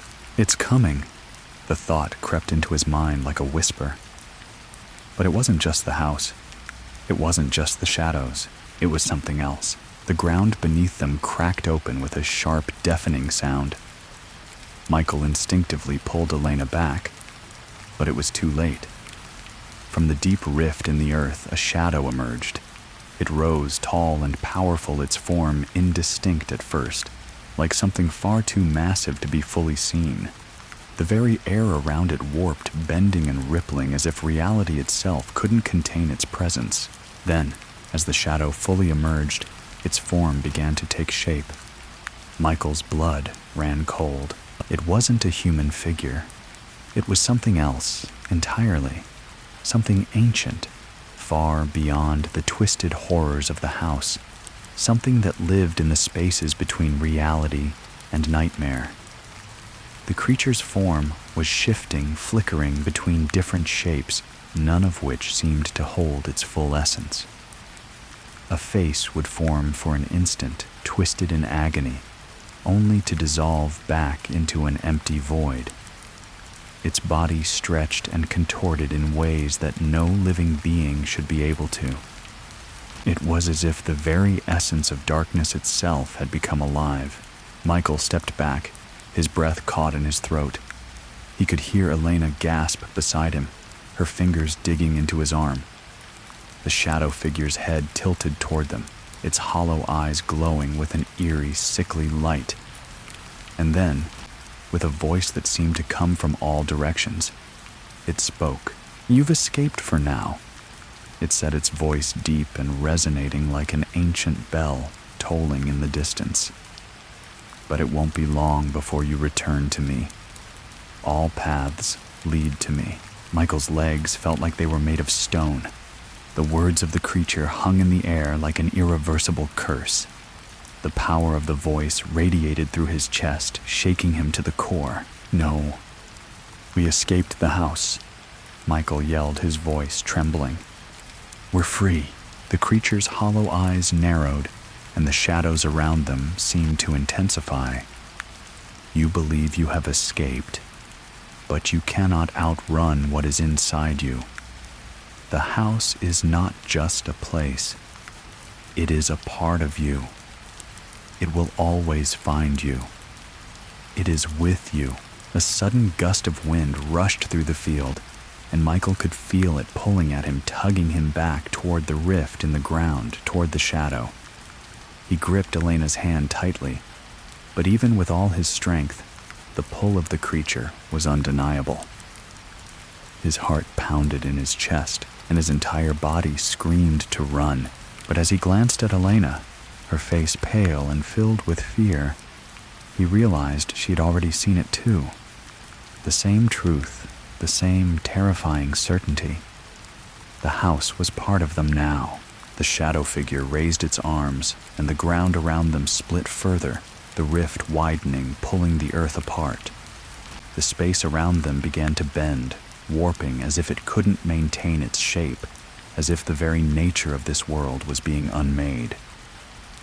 The distant hum, the dark resonance of the house began to return, filling the air, surging through the earth beneath their feet.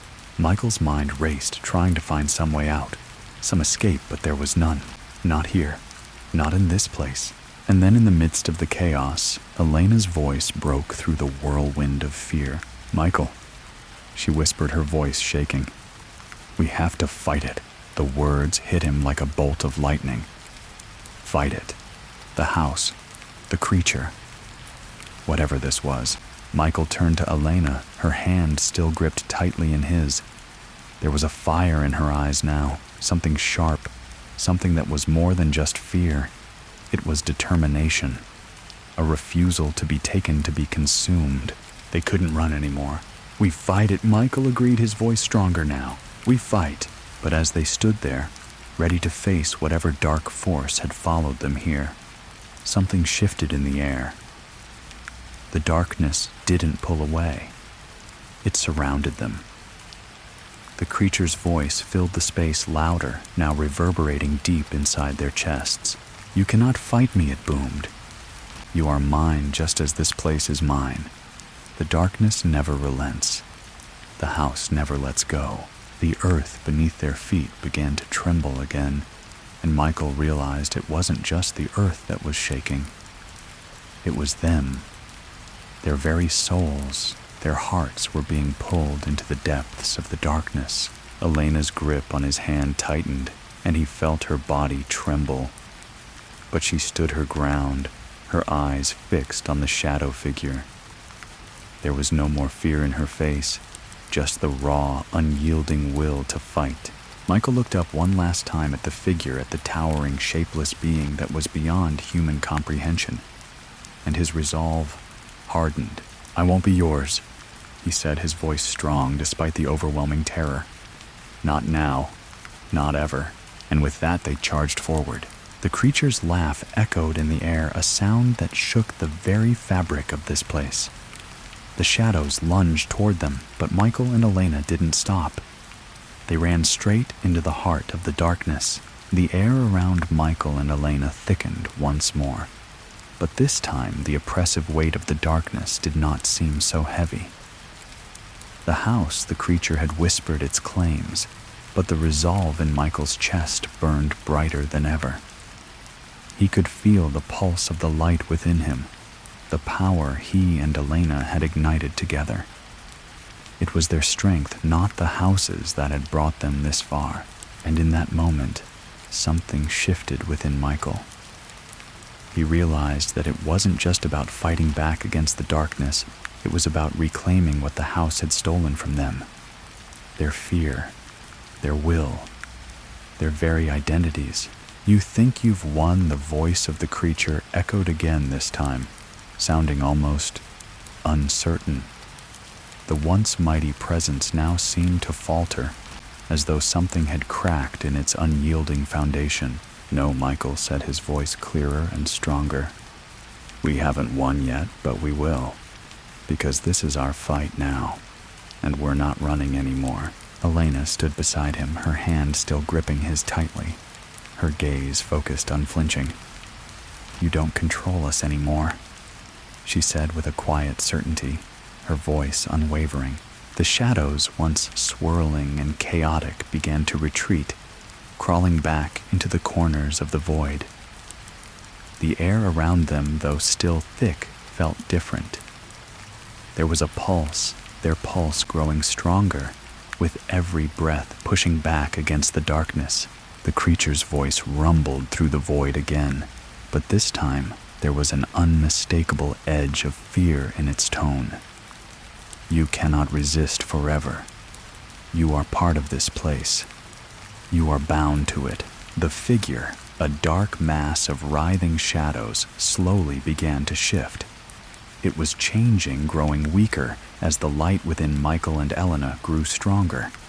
The very walls of the void seemed to tremble, the space around them warping, as if reality itself could no longer contain this battle. "Maybe we were bound to it once," Michael said, stepping forward. "But we're done with it. We choose something else." With that, the light inside him surged forward, expanding like a wave crashing against the shore. Elena's energy intertwined with his, sent ripples of power through the void, and the darkness recoiled. The house, the creature screamed its voice like the howl of 1,000 tortured souls. The ground beneath them began to crack, and the very fabric of the void around them twisted and bent, unable to hold its form. "You cannot win this." The voice of the creature groaned, and the shadowy form stretched and writhed in an attempt to claw its way back into power. But it was already too late. The light had gained too much strength. Michael and Elena had reclaimed it. "This place is us now," Michael said, his voice rising above the creature's desperate wails. "It's not you anymore. It never was." The light exploded outward, enveloping them both. For the first time since they had stepped into the house, they felt its true power. The light wasn't just burning away the shadows, it was recreating them. It was the force that would undo everything the house had tried to make them believe. It would burn away the lies, the fear, the chains that had kept them trapped for so long. And as the light consumed everything around them, they knew they were finally free. The ground beneath them shook violently, and for a moment, Michael thought they would be torn apart. The air hummed, vibrating with power, until just as quickly as it had all started, the sound stopped. The light faded, and the void around them opened up. They were standing in an empty space, untouched by the dark creatures that had once surrounded them. The shadows that had clung to them were gone, melted away by their own light, and in that silence there was peace. Michael opened his eyes and breathed deeply, feeling the weight in his chest lift. He glanced at Elena, and for the first time since they had entered the house, he saw her face, truly saw her, without the pallor of fear, without the shadow of dread. Her eyes met his, and she smiled, though it was weary, as if they both knew that despite everything, they had made it through. "Is it really over?" Elena asked quietly, her voice full of disbelief, but tempered with a hint of hope. Michael nodded. "It's over." The house had no more hold over them. The creature, the darkness, it had faded undone by the very power they had reclaimed. The nightmare was gone, but even as the light began to fade and the space around them shifted back to something more familiar, something resembling reality, there was a faint pull in the air, a lingering presence that felt like a distant echo. Michael's heart skipped, and he turned toward Elena, a hint of uncertainty creeping back into his chest. "We won," he whispered again, more to himself than to her. But as they stood there in that strange place between the worlds, Michael couldn't shake the feeling that something was still watching. The shadows might have receded, but they weren't gone. He didn't know how or why, but the house, the creature, it had been too ancient, too woven into the very fabric of the world. And like all things that feed on fear, it would never fully die. "We're free," Elena said. Again her voice steady, but the same unsettling truth had settled into both their hearts. The house, the creature, it had been vanquished, but it had left its mark. And no matter where they went, no matter how far they ran, they would always carry a piece of it with them.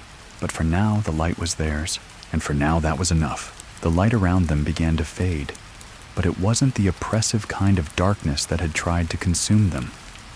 Instead, it was a soft, gradual dimming, as if the world around them was transitioning, settling back into something familiar, something safe. Michael and Elena stood together, their hands still tightly intertwined, a silent strength between them. The ground beneath their feet felt solid now, no longer trembling with the force of something ancient, something hungry. But even in the quiet, Michael couldn't shake the feeling that there was still something lingering in the air, a sense of unfinished business. Like the house had only let them go for now, but the battle was never truly over.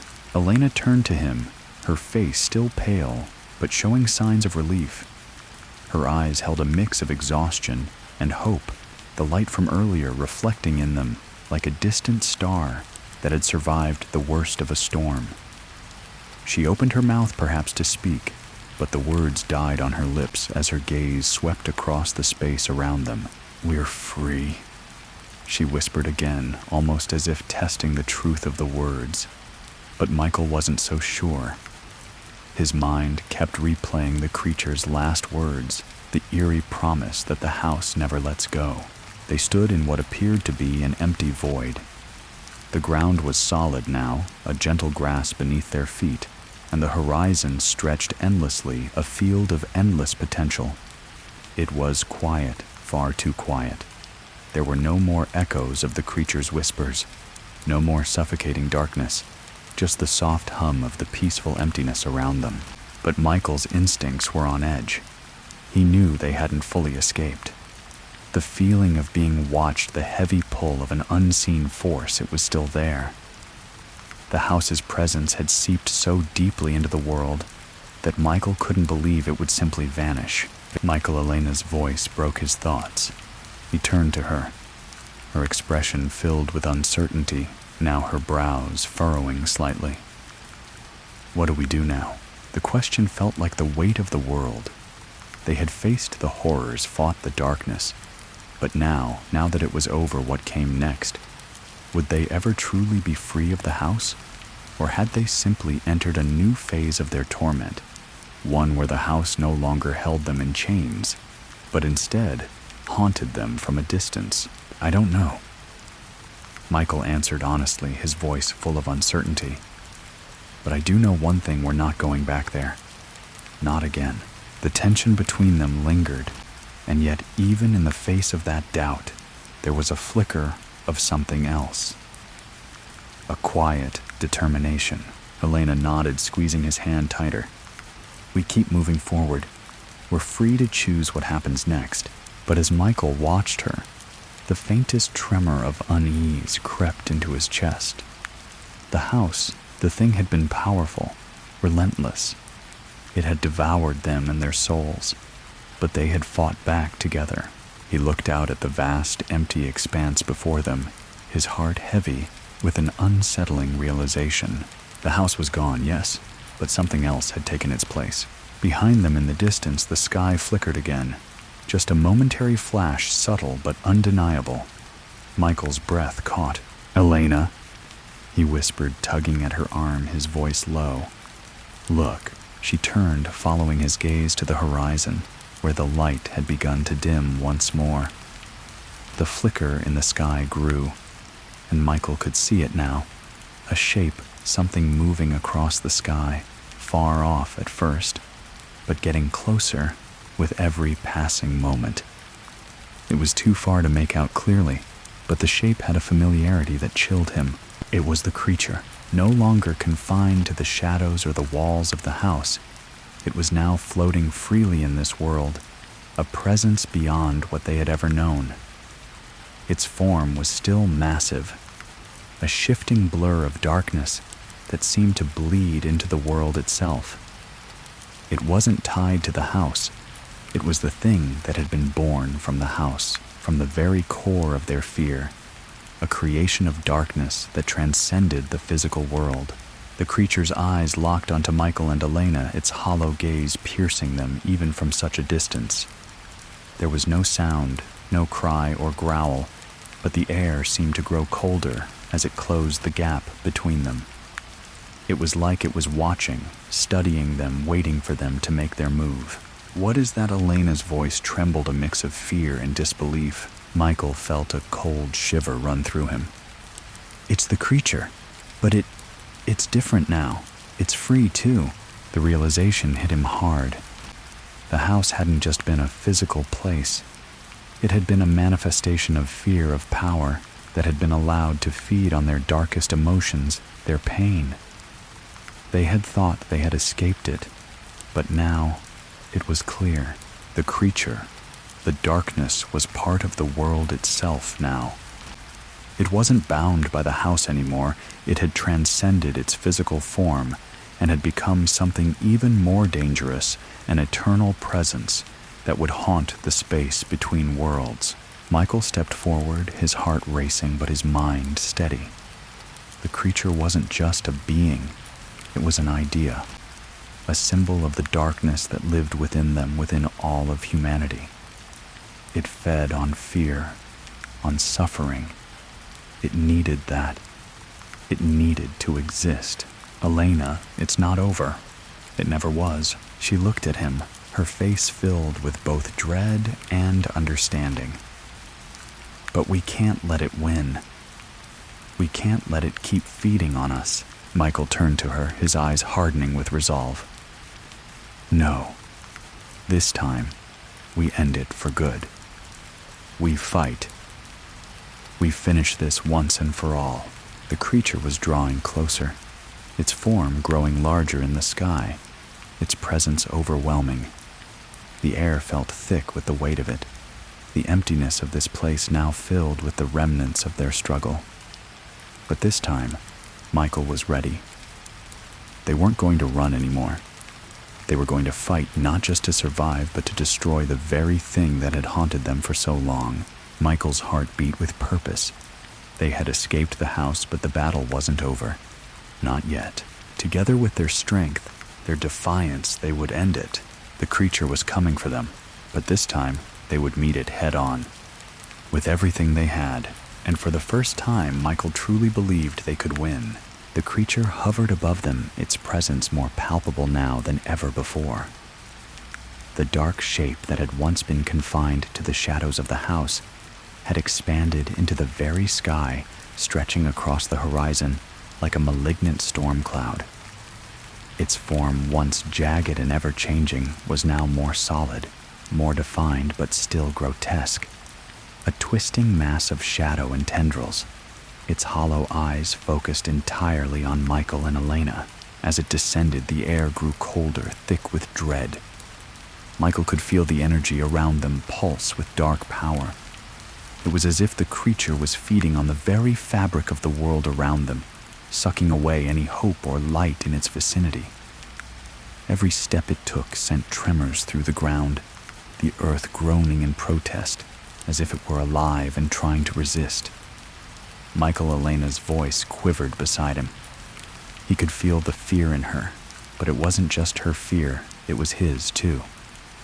This creature, this living embodiment of the darkness, was not just some entity from the house.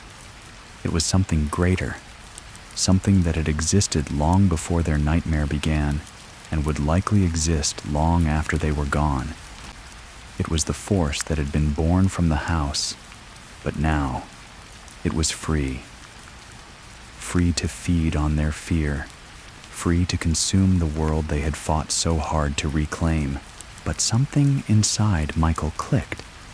The fear that had gripped him all this time, the terror of the house, the uncertainty of what lay ahead, it was fading slowly but surely.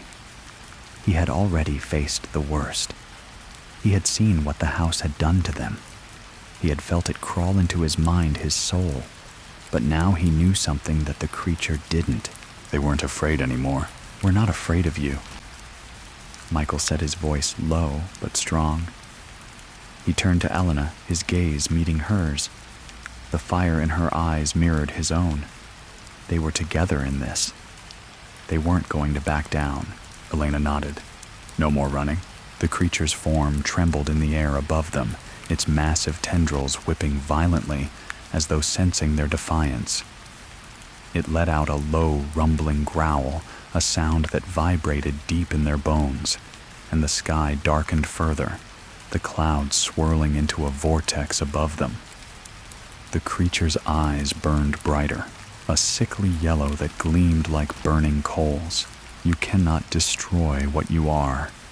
It whispered, its voice an echo that came from everywhere and nowhere at once. The darkness is you. It will always be with you.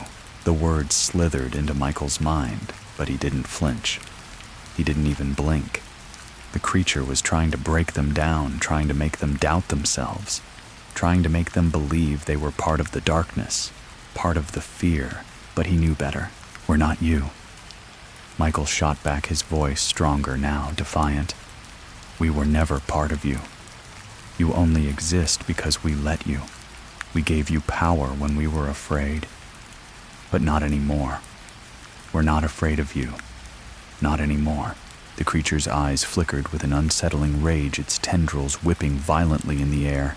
The ground beneath them cracked open, but this time, Michael didn't move.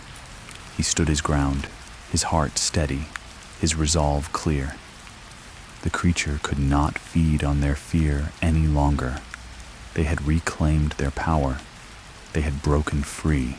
We take it back, Elena said, her voice unwavering, matching Michael's resolve. This time we choose.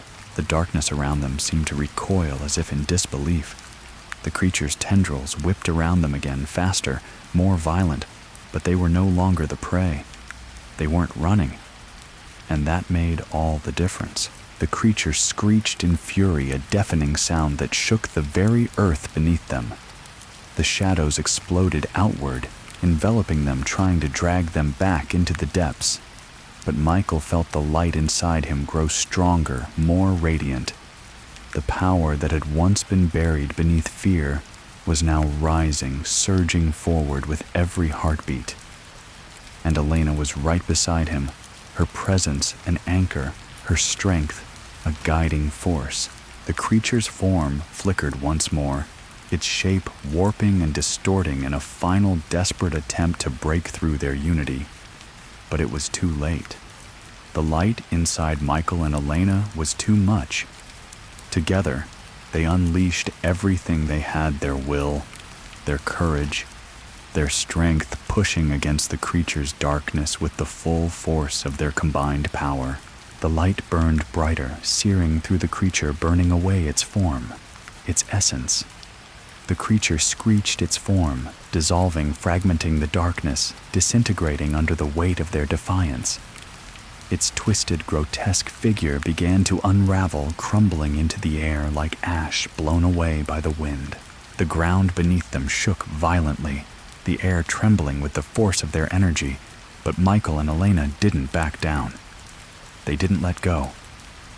They stood together, unyielding, their hands clasped tightly. And then, with one final earth-shattering scream, the creature, the darkness, collapsed into nothingness. The sky cleared, the air grew still, and the earth beneath them ceased its trembling. The oppressive weight of the shadows lifted, and for the first time in what felt like forever, Michael could breathe. He turned to Elena, his heart still pounding, but now with a sense of victory. The nightmare was over. The creature was gone. The house, the fear, the darkness, they were gone. We did it, he said, his voice hoarse but full of relief. Elena looked up at him, a tear rolling down her cheek, but her smile was bright, the kind of smile that spoke of triumph, of overcoming something that had seemed impossible. "We really did," she whispered, her voice filled with awe. They had fought the house, they had fought the darkness, and they had won. But as Michael looked out into the vast expanse around them, a strange thought lingered in the back of his mind. The house had been destroyed, yes, but there were others like it. Dark places, forgotten fears, ancient forces that existed beyond the limits of their understanding. The creature had tried to break them, tried to consume them, but they had fought back, and together they would continue to fight. The nightmare was over. But the journey was just beginning. The stillness that followed was almost unnatural. The landscape around Michael and Elena was quiet, so quiet that the sound of their breaths, still ragged from the battle, seemed impossibly loud. They stood in the aftermath of their fight, the space around them now peaceful, but filled with a new kind of weight, a silence that hung between them, heavy with the knowledge of what they had just overcome. Michael turned to Elena, his heart still racing, and saw her standing there, eyes wide with disbelief.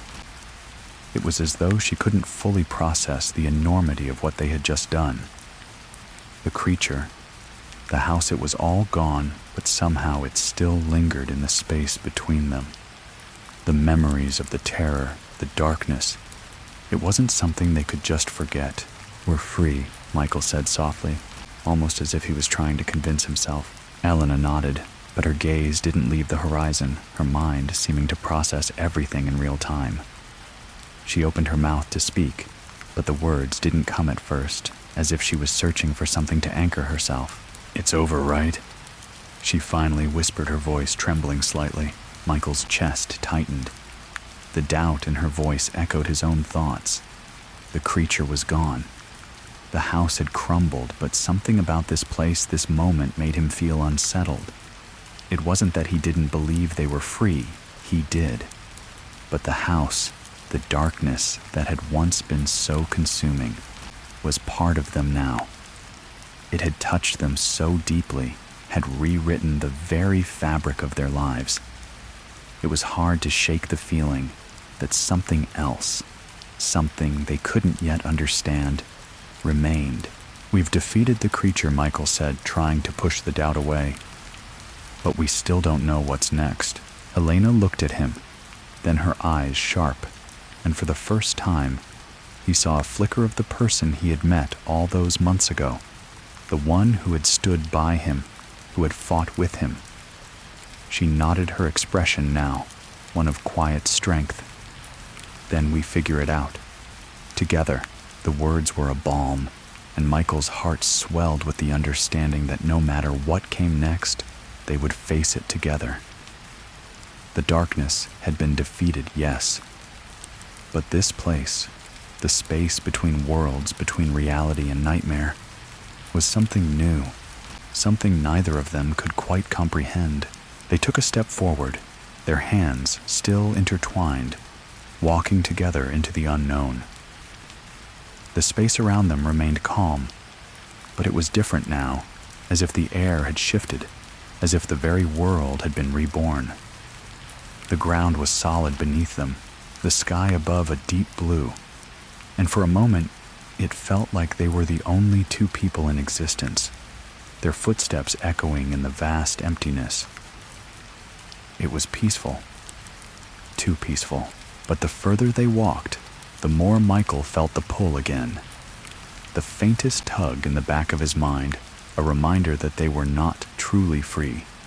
There was still something unfinished, something in the air that couldn't be ignored. He looked around, his senses on high alert. The horizon stretched endlessly before them, the quiet stillness all around them, and yet Michael, Elena's voice broke his thoughts, soft and uncertain. "Do you feel that?" He turned to her, and she looked at him with the same expression he felt in his heart, a growing unease, a creeping sensation that something was wrong. Something wasn't finished. "I do," he said quietly, his gaze scanning the horizon. "But I don't know what it is." The feeling was like a shadow lingering in the distance, something on the edge of perception, watching, waiting. It wasn't the house. It wasn't the creature, but it was something that had followed them. Something older, perhaps something that had always been present, just beyond the edge of the light. And then, as if summoned by their unease, the air shifted once again. The horizon, which had once seemed endless and peaceful, began to ripple like water disturbed by an unseen hand. The faint hum from earlier, that low, distant vibration, returned. It wasn't a noise, it was a presence, something that resonated deep within their bones. Something ancient, something that couldn't be outrun. Elena, Michael whispered, his voice barely a breath. I think we're not done. The horizon cracked like glass splitting under pressure, and before either of them could react, the air itself seemed to rupture. From the center of the crack, a figure began to emerge. It wasn't the creature, not the same dark force that had tormented them, but it was something equally dangerous, something older. It stepped out of the crack in the sky, its form shrouded in light and shadow shifting with an unnatural fluidity. The figure's face was hidden, but its presence was undeniable. It was tall, towering above them, its form fluid composed of both light and darkness. Its hands were long, with fingers that seemed to stretch like shadows, reaching toward them. Who are you? Michael demanded, his voice strong despite the chill creeping up his spine. He stood tall, ready to face whatever came next. The figure didn't answer. It didn't speak at all. Instead, it reached toward them, its hand stretching, its fingers elongating as though trying to touch the very fabric of their souls. Michael felt a cold rush of air blast through his chest, as if the figure's touch would freeze him to his very core. But before it could reach them, Elena stepped forward, her voice steady. You're not taking us. Not anymore. Her defiance rang through the space, a challenge to the figure, and for a moment the world seemed to hold its breath. The air grew thicker, charged with something they couldn't quite name. The figure stopped, its hand suspended in midair, as if the very presence of Elena's words had caused it to hesitate. And then, without warning, it lunged forward, its form a blur of darkness and light. Michael's heart pounded in his chest, but this time he didn't flinch. He reached out, the light within him surging forward, igniting with the energy of all that they had been through, all that they had fought for. The light collided with the figure, and for a moment, there was nothing but brilliant light and crushing darkness, a clash that seemed to split the very fabric of the world around them. And then, in the blinding light, Michael heard a voice. Not the figures, not the creatures, but something far older, far deeper. Something that resonated with the world itself. You cannot run from what you are. The voice echoed through him, through Elena, through the very air. Michael's mind spun with the words, with the knowledge that they had never truly escaped the darkness. It had been inside them all along, but this time they weren't afraid. The blinding light surged forward, forcing the figure to recoil. For a moment, it seemed as if everything would dissolve into nothingness, the light and darkness clashing in a violent explosion of energy. Michael and Elena stood firm, their hands still clasped, their wills fused together, determined to push back against whatever was coming for them. But the voice, deep, ancient, and all-encompassing, still lingered in their minds. You cannot run from what you are. The words echoed through their thoughts, reverberating in the very core of their beings. The figure before them writhed its form, shifting in ways that defied reality, twisting between light and shadow, never fully revealing itself. But Michael didn't flinch. He could feel Elena's hand tightening around his, her energy steady and powerful, as though she was drawing from the very essence of the light they had used to defeat the darkness. This isn't the end, Michael muttered, his voice growing stronger, more determined. We've been through the worst. We can't back down now. The figure seemed to pause, its motion stilled, as if listening, as if understanding the challenge before it. Then, with a forceful, unsettling movement, it spoke again, not aloud, but in the deepest recesses of their minds where thoughts seemed to bleed into reality. You are bound by your own fears. The house lives within you in your memories, in your souls. You cannot destroy what you are. Michael's chest tightened as the weight of the words settled in. The house lives within you. The idea wasn't new. The house had fed on their fear, on their suffering, and in the end had become a part of them. But the figure before them, this ancient shifting thing, was trying to break them, trying to make them believe they could never escape. That no matter how far they ran, no matter how much light they wielded, the darkness was inside them always waiting. But Michael refused to accept it. He wasn't going to let fear dictate their future. He couldn't. Not after everything they had already faced. Not after everything they had already overcome. We're not afraid of you. He said, his voice unwavering, the words, a declaration that resonated through the vast empty space. We are not what you say we are. We are not bound by you anymore. Elena stood beside him, her eyes filled with fire. We choose who we are now, she said, her voice filled with quiet strength. We choose what we've become. The figure seemed to hesitate, a flicker of something in the depths of its form. Then it spoke again, its voice like a cold wind, its words cutting through them like a blade. You cannot escape what you are. The house's grip on you is eternal. No, Michael said firmly, his hands glowing with the light that had sustained them throughout their battle.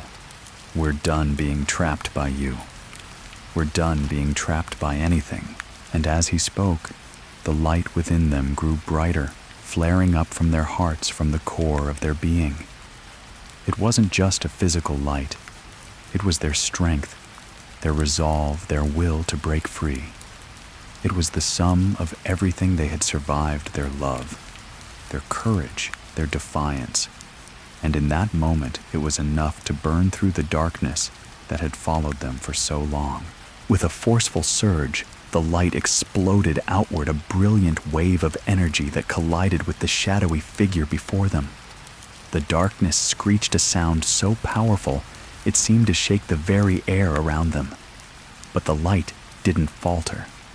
It surged forward, pushing the darkness back, unraveling it, thread by thread, as if the very fabric of the creature was being torn apart by the intensity of their defiance. No!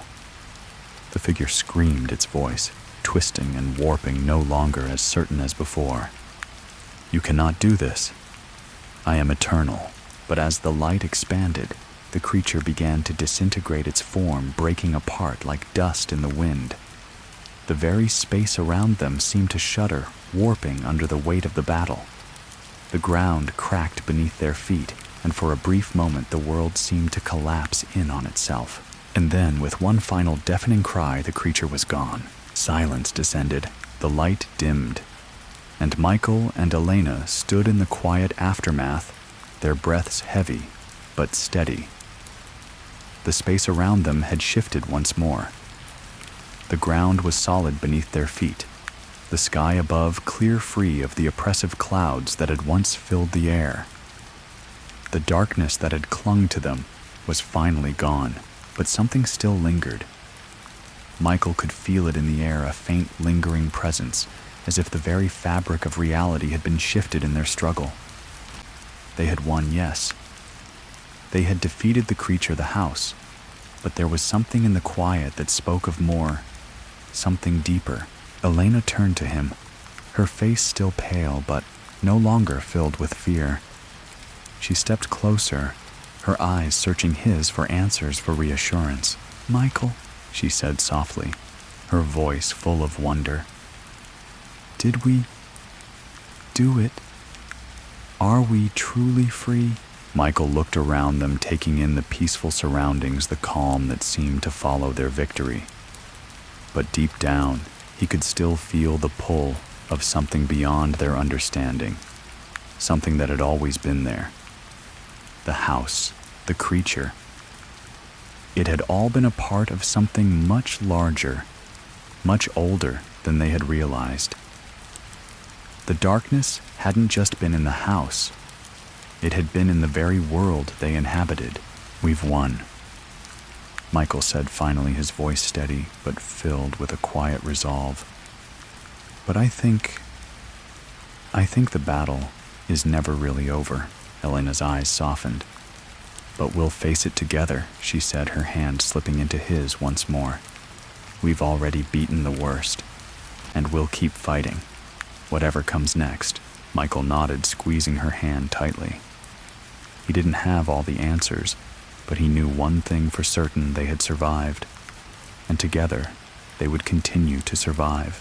The darkness had been defeated for now, but whatever came next, whatever came from the world beyond the house, they would face it together, not with fear, but with strength, and with the light that had guided them through the worst. The journey wasn't over. It had only just begun. The world around them felt still, almost too still, as if everything was holding its breath in the aftermath of their victory. Michael and Elena stood hand in hand, the weight of everything they had endured still heavy on their shoulders. The peace that followed the battle was almost too serene, like the calm before another storm. Yet they weren't sure if they were ready for another fight. But deep inside, Michael knew that there was more to this journey than what they had just faced. The house was gone. The creature was gone. But the darkness wasn't finished with them yet. Not fully. There was something beyond it. Something more. "Do you feel that?" Elena asked, her voice soft but filled with a quiet unease. Michael turned toward her. Her eyes, though still bright with resolve, were searching the horizon, as if she too felt that same eerie sensation hanging in the air.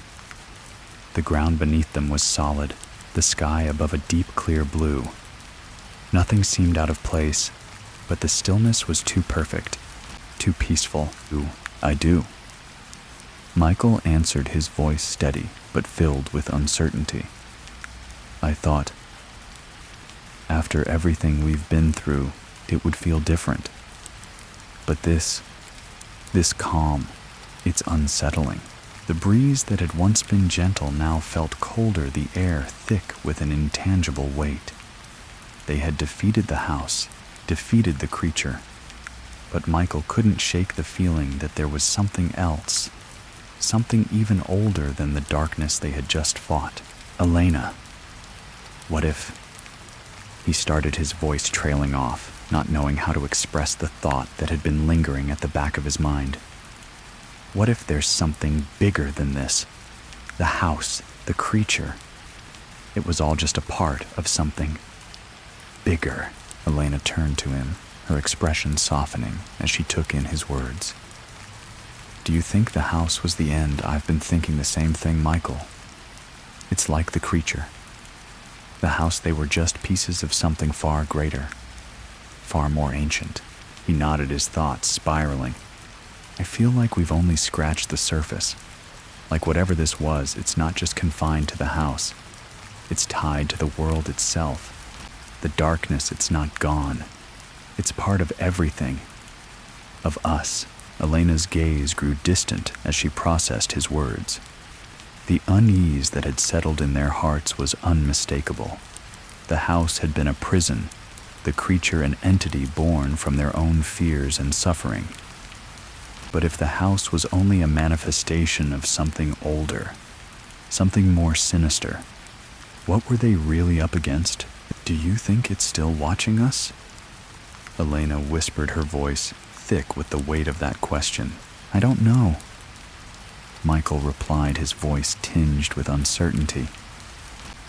"But I feel it. Like it's always been there, lurking, waiting. And now that we've destroyed one part of it, it's only a matter of time before something else shows up." As if on cue, the air around them began to hum a low, vibrating sound that seemed to emanate from the earth itself. It was subtle at first, just a slight shift, like the world was stretching. Michael looked around, his pulse quickening. There was something in the air, something unseen, but felt. The ground trembled just slightly, and the sky above them flickered. Michael gripped Elena's hand tighter, his heart beginning to race again. "What is that?" Elena asked, her voice barely a whisper. Michael's gaze swept the horizon, watching the gentle ripples in the air, the subtle movements of the environment, as though something in the world around them was awakening. He felt the change in the atmosphere, something old, something powerful, stirring beneath the surface. Suddenly the ground cracked open, and from the deep fissure, a beam of dark energy shot upward, piercing the sky like a jagged blade of shadow. The hum grew louder, vibrating in the very air around them. The beam of energy twisted and writhed like a serpent, its dark tendrils spreading outward, and the earth beneath their feet seemed to shift, as if responding to its call. Michael and Elena stepped back, their eyes locked onto the dark force that was rapidly expanding before them. The air was growing colder again, the peaceful calm of the field now shattered by the overwhelming presence of whatever had emerged from the crack in the earth. The darkness was not over. It was evolving, and now it was here in a form they could neither fully understand nor escape. "We need to stop this," Elena whispered, her voice trembling. "We need to finish this once and for all." Michael didn't answer at first. His mind was racing, the weight of everything they had been through pressing heavily on him. But in that moment, he realized what they had to do.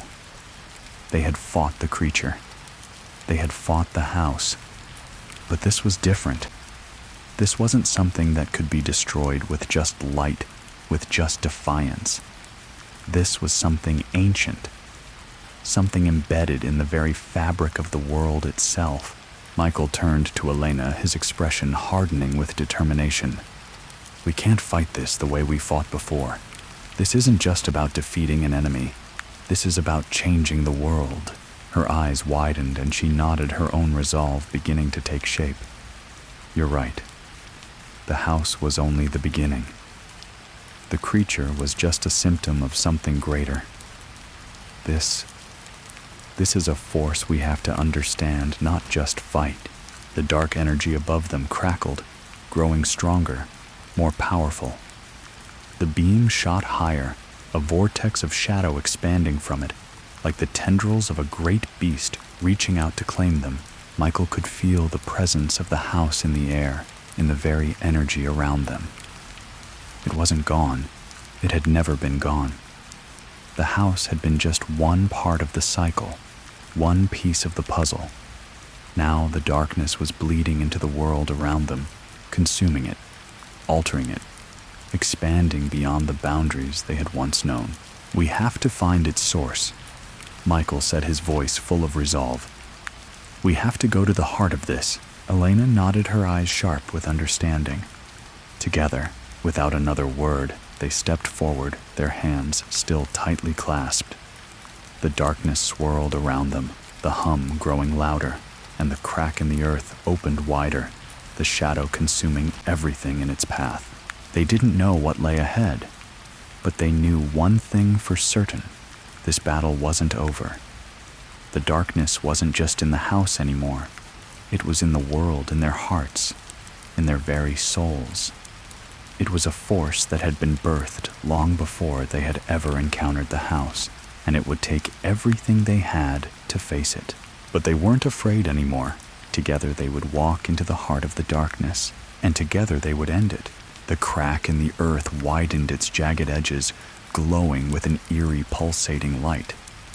Michael and Elena stood at the precipice, gazing into the swirling darkness below them. The air was thick with tension, the hum of dark energy vibrating through the very ground they stood on. It felt as if the earth itself was alive, breathing in sync with the crack that had opened, like some ancient force was awakening from the depths of the world.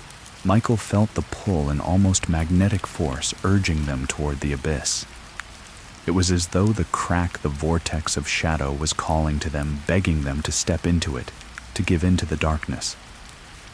The very energy of the crack was familiar now, an unsettling reminder of everything they had fought: the house, the creature, the darkness that had consumed them all. But Michael knew one thing now. This wasn't just about fear. It was about understanding. They had to face it, not fight it the way they had before. They had to change it. He turned to Elena, her face illuminated by the strange glow emanating from the rift. She was tense, but her eyes held no fear, only a quiet determination. Together, they had already faced so much. Now they stood on the edge of something far bigger than they could comprehend, but they weren't backing down. "This is it," Michael said quietly, his voice steady despite the growing intensity around them. "We don't just fight it this time. We end it." Elena nodded. "We face it together." With one last shared look, they stepped forward. The moment they crossed the threshold of the crack, the world around them seemed to break. The ground beneath their feet disappeared, and they were falling through a vast, swirling void. The shadows around them stretched dark tendrils, reaching out, trying to pull them apart. It was as if the very air was trying to rip them to shreds. The space around them shifted and warped, twisting reality into something unrecognizable.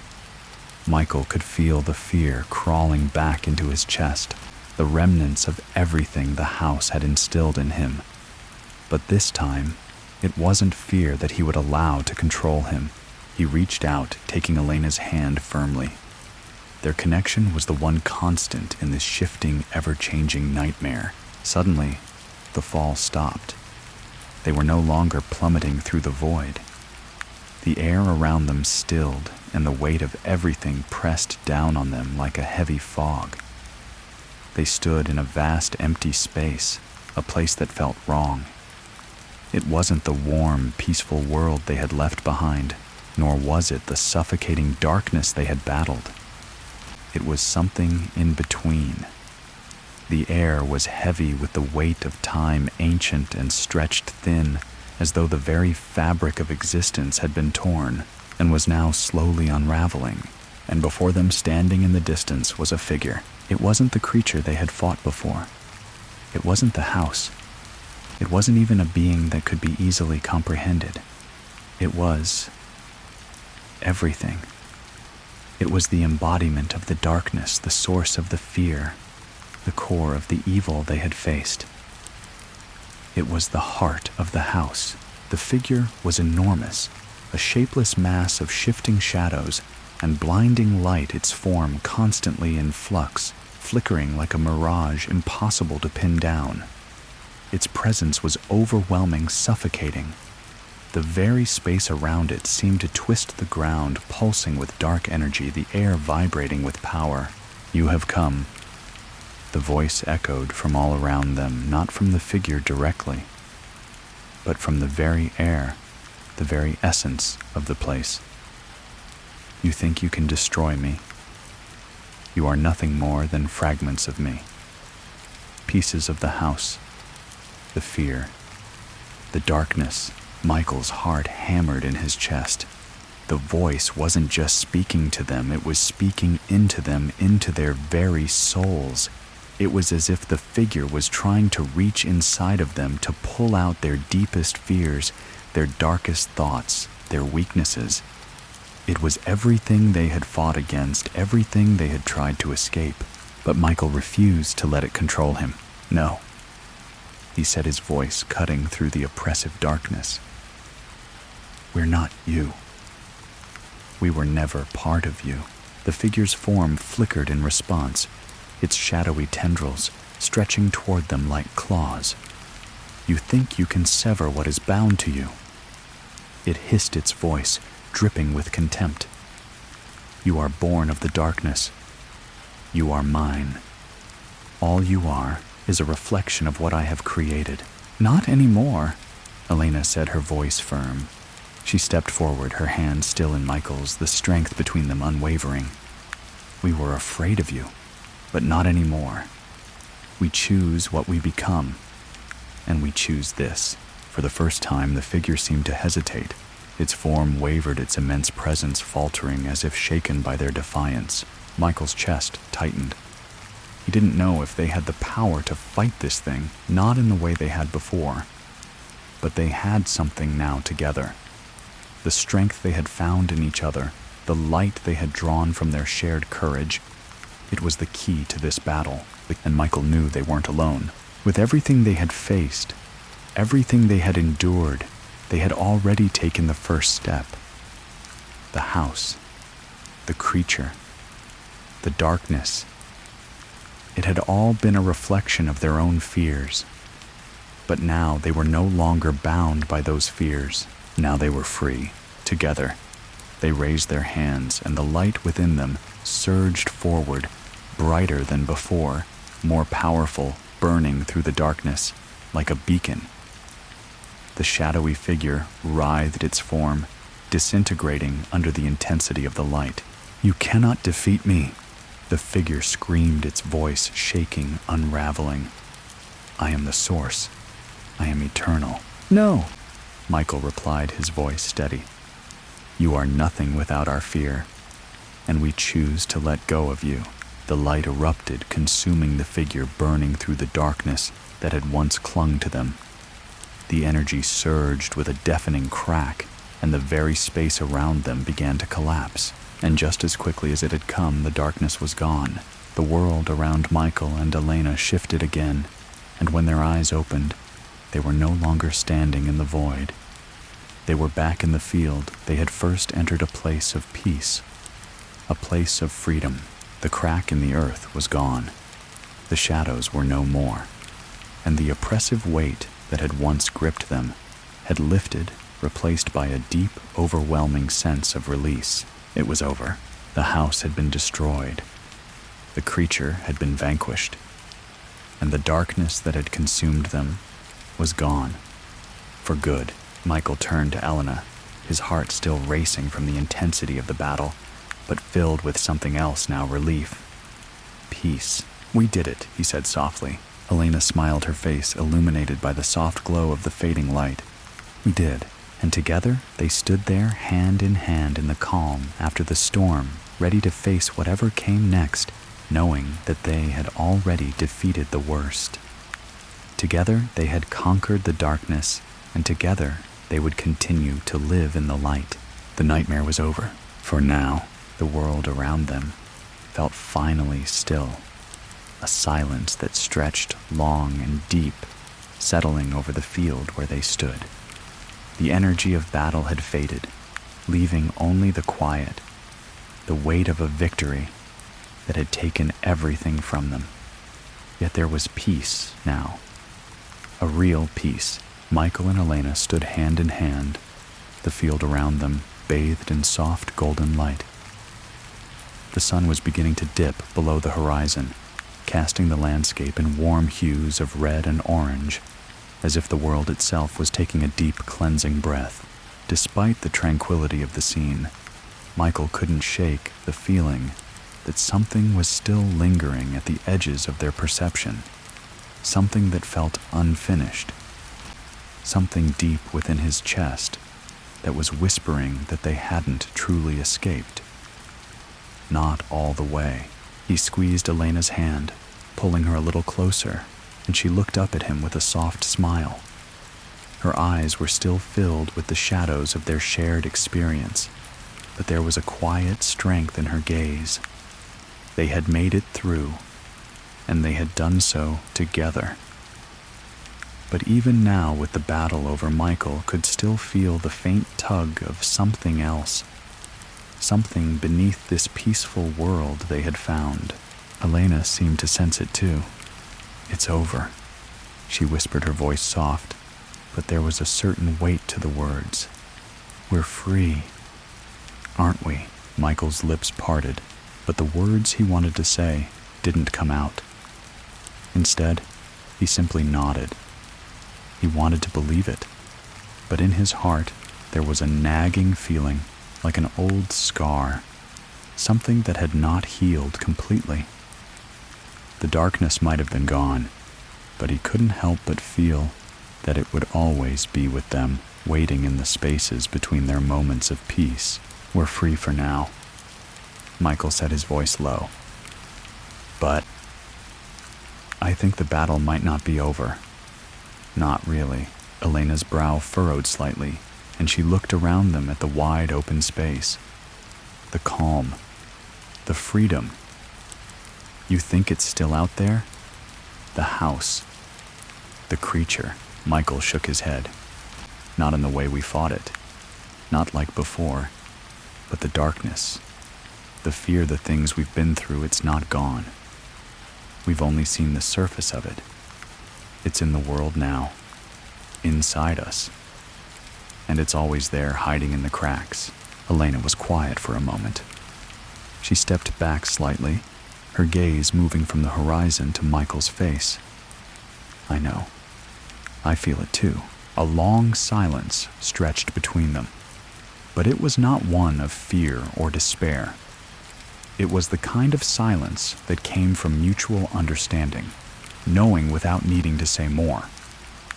They had faced the darkness.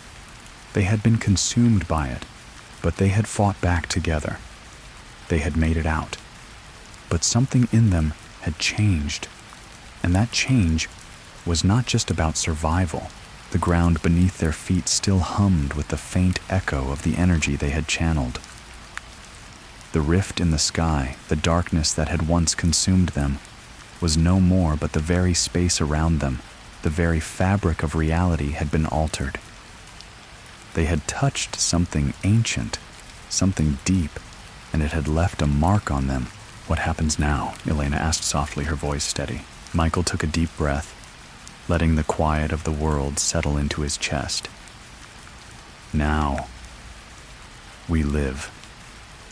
We choose what happens next. We keep moving forward together. The darkness will always be there lurking, but it doesn't own us anymore. For the first time in what felt like an eternity, Elena smiled. It was small, but real.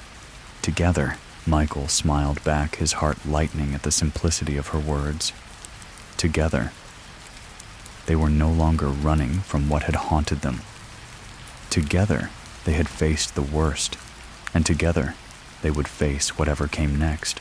We'll be ready, he said softly, as the sun dipped below the horizon, casting the world in deepening shades of twilight.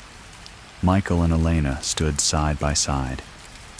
The field around them was peaceful, the air cool but comforting. The echoes of their past, the terror, the fear, the suffering faded like a distant memory, leaving only the presence of the two of them standing together in the quiet. And in that silence, Michael understood something deeper. The darkness wasn't just an external force to be fought. It was a part of every soul. But it was also something that could be faced, something that could be overcome. They had been through the worst, yes, but they had come out the other side. And no matter what happened next, they would never stop choosing the light. Where do we go from here? Elena asked, her voice tinged with the quiet wonder of someone who had just been given a second chance. Michael turned to her, his expression soft. Wherever we want. We're free now, Elena. We've earned it. They began walking forward side by side, their hands still clasped tightly together. The world around them was vast, and yet it felt full of possibility. Every step they took felt like a step into a new beginning, away from the darkness that had once consumed them, and toward the light of a future they would build together. And though Michael couldn't shake the faint feeling that the shadows would always linger in the corners of his mind, he also knew one thing for certain. Together, they were stronger than anything the darkness could throw at them. The journey wasn't over, but now it was a journey of their own choosing. The cool evening air brushed against their skin as Michael and Elena continued walking side by side. The peaceful landscape stretched before them, an open field where the last rays of the setting sun painted the sky in hues of pink and purple, the world looking almost untouched by the chaos they had just endured. For the first time in a long time, there was no sound of the hum of darkness, no rumble of the ground, no voice whispering in their minds. Yet despite the calm, Michael could still feel it. The uneasy feeling that even though the battle was over, the true war had only just begun. The very ground they walked on felt different, almost hollow. It was peaceful, yes, but the world around them seemed to be holding its breath as if waiting for something or someone to reclaim the darkness that had been lost. "You're right," Elena said, as if reading his thoughts. "The fight isn't really over. We may have defeated the house and the creature, but there's something about this place, about what we've experienced, that I can't shake. It feels like there's more to the story. Something we're missing." Michael nodded. "I feel it too. The darkness is gone. For now. But the world is still fractured. The house was just a part of something larger, something deeper. We haven't seen the last of it." Elena squeezed his hand, and they paused for a moment, standing together in the middle of the field. There was no sense of impending doom now, but there was a shared understanding between them. They knew deep down that what they had faced was just the surface of something much more ancient. The darkness had taken different forms, first the house, then the creature, but those were just manifestations of something deeper. And that deep force that wasn't gone. "Where do we go from here?" Elena asked, her voice soft but resolute. Michael gazed into the horizon, the first stars of the evening beginning to twinkle faintly in the sky. "We keep moving forward," he said, a quiet conviction in his voice. "We rebuild. We find out what's next. We fight for the world we want, not the one that's been haunted by fear." They began walking again, their path now leading them toward a distant mountain range that had been barely visible on the horizon, but now seemed within reach. There was no destination in mind, no plan. For the first time, they were free to choose what came next. But the feeling of uncertainty still lingered in the air. As they walked, Michael felt the connection between them grow stronger, a quiet assurance that they could face whatever came next. The peace of the field was comforting, but there was still so much left unknown. The creature was gone, but its legacy remained. And the house, though destroyed, was still in their hearts, still in their souls. It had shaped them, twisted them, made them who they were now. But that wasn't the end of their story.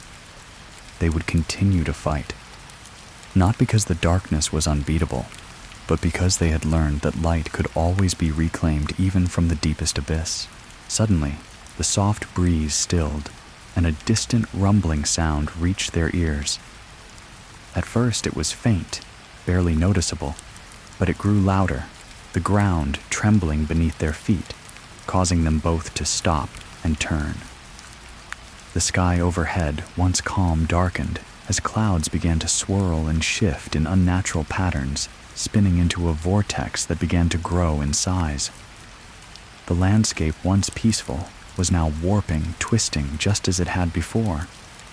"No," Michael whispered, dread rising in his chest. The darkness wasn't gone. It had merely been biding its time. The rumbling grew louder, and in the center of the vortex a shape began to take form, a figure towering and shadowed emerging from the swirling storm. Its face was hidden in shadow, but the presence was unmistakable, overwhelming. It was as if the very fabric of reality was bending, reshaping to accommodate its return. Elena's grip tightened on Michael's hand, her voice barely audible. "What is this? Is it the end?" Michael's heart raced, and for a moment he couldn't speak. The shadowed figure was familiar, but this time it wasn't the same creature. It was larger, more refined, as if the darkness had gathered itself into a more powerful form. The wind howled as it approached, and the clouds around it twisted in unnatural spirals. It was then that Michael understood. This was no random apparition. This was the heart of the darkness, the very source of everything they had faced. The house had been its spawn, but the creature, this force, it was something older, something far more dangerous than any of them had realized. "We need to stop it," Elena said, her voice filled with resolve. But there was fear there too. The uncertainty of what they were facing hung in the air like an inescapable fog. Michael stepped forward, his grip on Elena's hand tightening, but this time he wasn't just clinging to hope. He was ready. They had already faced the worst. They had already overcome so much together, and they would face this final shadow the same way. Together. "No more running," Michael said quietly, more to himself than to Elena. His heart was steady now, his mind clear. "We end it here."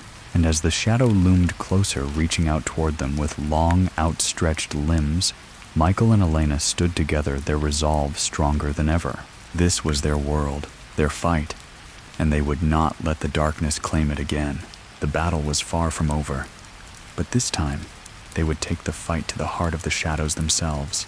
The shadow loomed closer, its form now clearly visible, dark, shifting, and impossibly vast.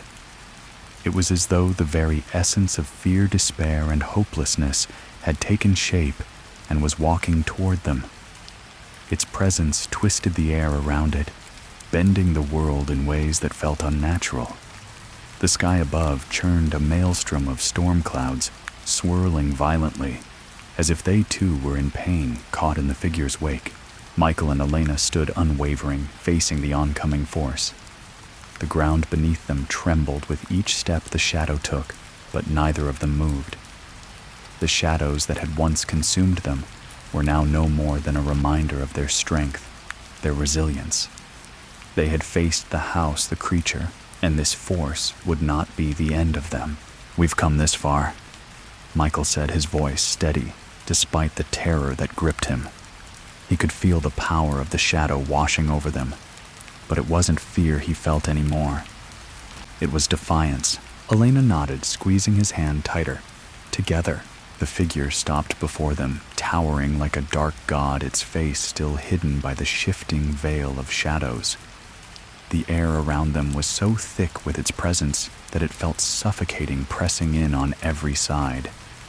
But Michael and Elena stood strong, refusing to let it break them. The figure's voice echoed in their minds, a deep, vibrating sound that seemed to reverberate through the very core of their being. "You are nothing but fragments. You think you can stop me. I am the origin of all your fears. The darkness is eternal. You cannot destroy it. It is part of you." Michael's heart pounded in his chest, the weight of its words threatening to crush him. The darkness had been born from their fear, yes, but it was not them. It was something that had latched onto them, fed on their suffering, but it had never been their true essence. It was something other, a thing they could fight. "No," Michael said, his voice cutting through the shadow's oppressive words. "You don't control us. We choose what we become." The figure's form flickered, its shadowed tendrils twisting in agitation. "You are nothing without me," it hissed. "You are just pieces of the void. You cannot fight what you are." Michael's mind raced, the weight of its words sinking deep into his consciousness. Pieces of the void. It made sense in a way. They had been bound to the darkness. It had been in their hearts, in their souls, and for so long it had consumed them. But now, they were free. They had chosen light over fear. And it was this choice that gave them the strength to stand against the darkness, not just fight it. Michael turned to Elena. Her face was resolute, her eyes filled with that same strength he felt within himself. She nodded at him, her expression a silent promise that they wouldn't let this thing break them. "It's not over yet," Elena whispered, her voice full of conviction. "But we've already won. We're not afraid anymore, and we never will be again." With those words, something shifted within Michael. The fear, the doubt, everything that had haunted them in the past It faded away. They were no longer children running from the shadows. They were warriors forged in the fire of their own survival. The light they had drawn from their shared strength flared up once more, burning brighter than ever before. The figure let out a shriek, its shadowy form flickering violently as the light grew, pushing it back. The ground beneath them cracked open, the earth trembling with the force of their combined will. The figure's form shuddered, and for the first time, Michael saw a flicker of something fear in the creature's ever-shifting face. "You cannot defeat me," the figure growled, but there was no longer the confidence in its voice. "I am the darkness. I am eternal." But Michael and Elena were no longer afraid. The light within them surged, their connection, fueling it, amplifying it. Together, they reached deep within themselves, pulling the light forward, letting it explode outward, a wave of pure energy. It engulfed the shadow, overwhelming it with the strength of their combined will. The figure writhed its form, flickering in and out of existence as it was consumed by the light. Its screams filled the air, but there was no fear in them, only rage. And as the light burned through it, the figure's form shattered, disintegrating into 1,000 pieces of shadow scattered into the wind. For a moment the world stood still. Then, as if in response to its destruction, the sky cleared. The darkness that had once tainted the air lifted, and the ground beneath them stopped shaking. The once oppressive weight of the void, the force that had followed them for so long, was gone. Michael and Elena stood there breathing heavily, their bodies trembling with the effort it had taken to banish the shadow. Their hands remained clasped tightly together, their connection stronger than ever. The field around them was peaceful now, the calm broken only by the faint rustle of the wind in the grass. For the first time in what felt like forever, Michael allowed himself to breathe deeply and steadily. It was over. The creature was gone. The darkness had been shattered. The house that had consumed them both was no more. Elena turned to him, her eyes filled with quiet triumph. "It's done," she said, her voice full of awe. Michael nodded, his heart full. "Yes, but it's not just done because we fought. It's done because we chose it. We chose to face the darkness, not run from it." They stood together watching the setting sun paint the sky in rich colors. For the first time, Michael felt the weight of everything they had been through lift. The terror, the loss, the constant struggle against the shadows. They had survived it all, and now they were free, together, Elena whispered, turning to face him, her smile soft but filled with everything they had won. Together, Michael echoed the weight of the world, finally feeling light in his chest. "We choose the light." The sun dipped below the horizon, casting the world in twilight. But Michael knew deep down that no matter what came next, they were ready. Together, they had faced the worst the world had thrown at them, and together they would face whatever came next, for the darkness was gone, and the light was theirs to hold. The night had settled in, and as the stars appeared shimmering in the vast sky above, Michael and Elena stood in the quiet aftermath of their battle. The calmness around them now deepened, with the cool evening air was almost a paradox to everything they had endured. It felt like the world was taking a long, silent breath, waiting. But for Michael, that peaceful silence was fleeting. He had felt it before, the persistent, gnawing presence, the deep awareness that there was always more. The darkness had been inside them, and though they had defeated the manifestation of it, a part of it remained. He had always known that the battle against fear and darkness was never truly over. It was a battle of choice, of resilience. But even still, the quiet weighed on him. Elena, sensing his stillness, turned to him. Her eyes, calm yet vigilant, reflected the same quiet understanding that had built between them in the heat of battle. "What now?" she asked softly. The question hung in the air heavier than all the battles they had faced. What now, indeed, they had won. But Michael knew that victory over the darkness didn't mean the end of their fight. It meant something else. A new chapter 1, where the shadows they had defeated might try to take shape again in different forms. But this time, they would face it differently. "We keep moving forward," Michael said, his voice steady, but tinged with a quiet knowing. "We keep choosing the light together." A flash of distant memory flickered in his mind. Those early days when they had first encountered the house, the fear that had overwhelmed him. But now, even in the calmness of the night, he didn't feel the same terror. The house had shaped them, but it no longer defined them. Neither did the darkness. Elena squeezed his hand, drawing him out of his thoughts. "We've faced it all together. We will keep choosing Michael. We've learned that much." He nodded, the weight lifting from his chest. She was right. They had already made it through the worst.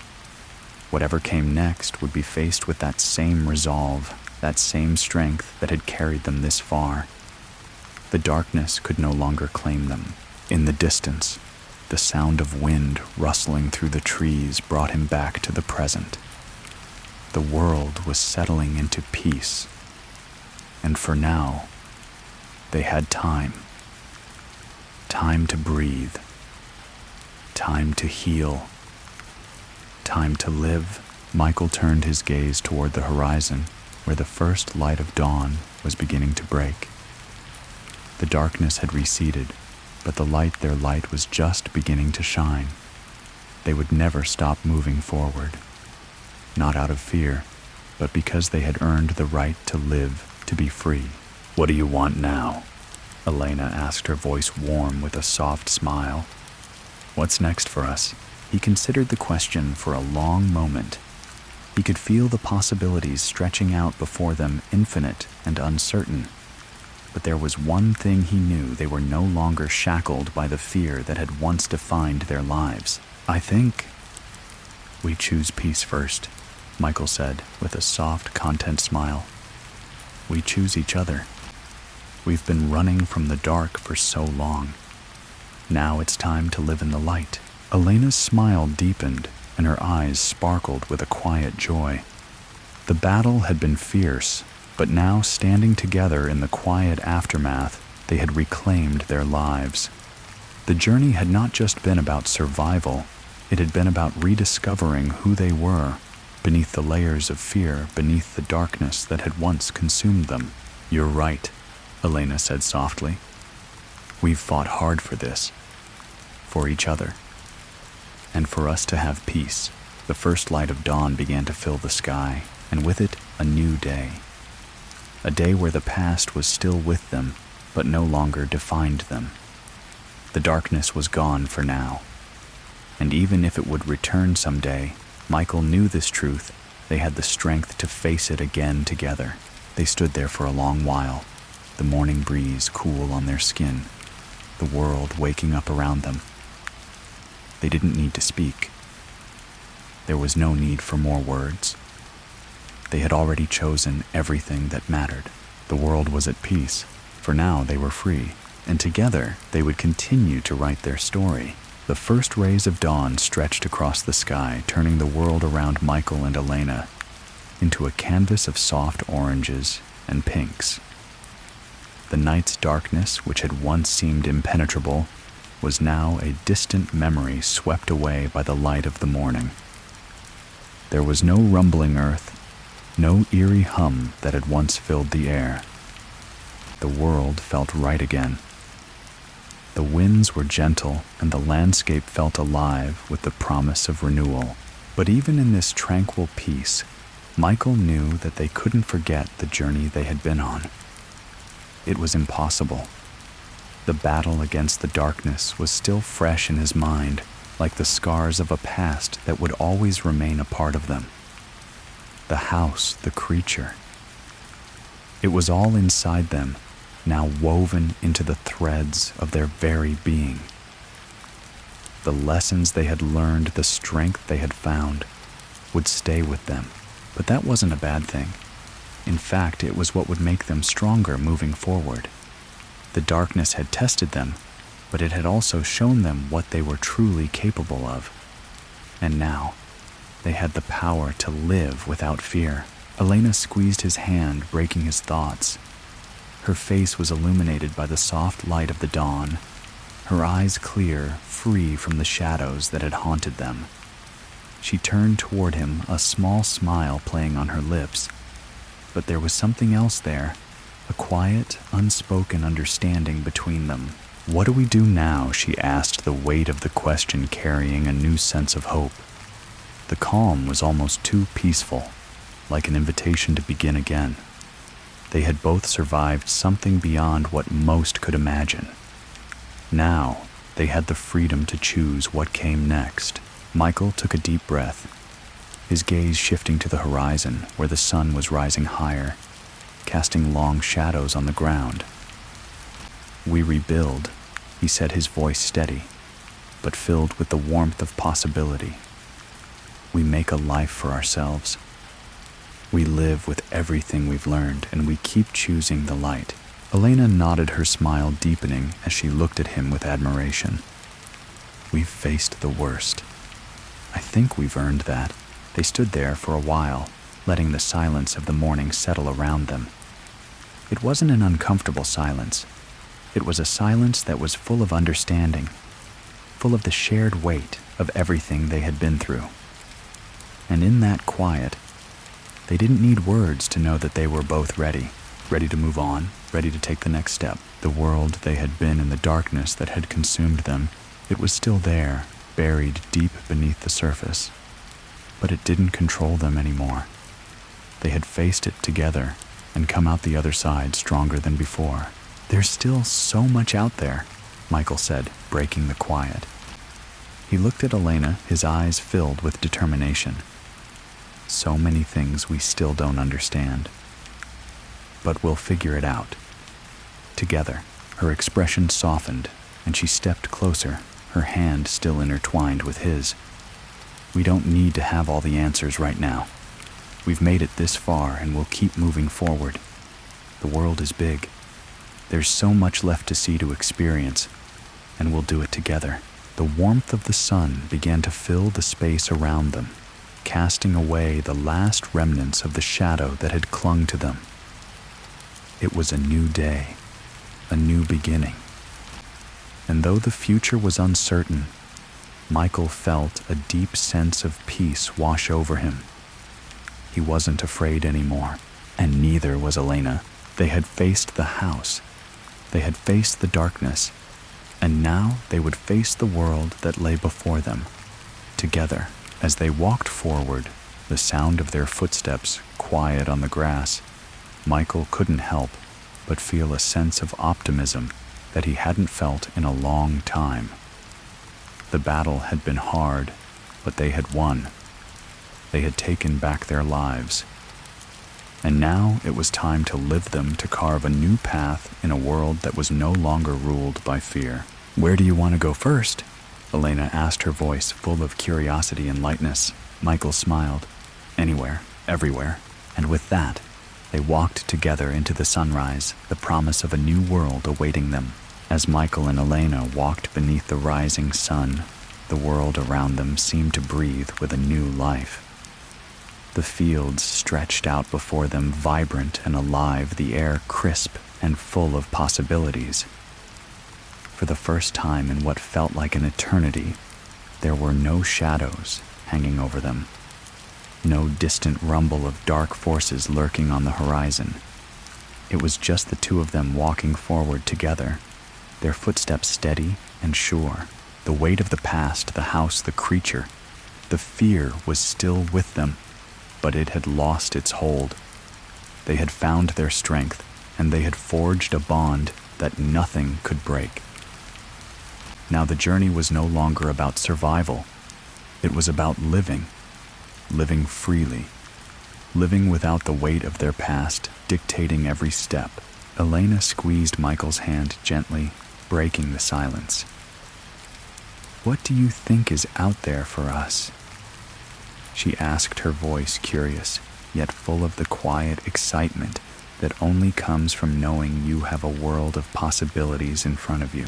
Michael smiled at her, the thought of the future filling him with a sense of hope.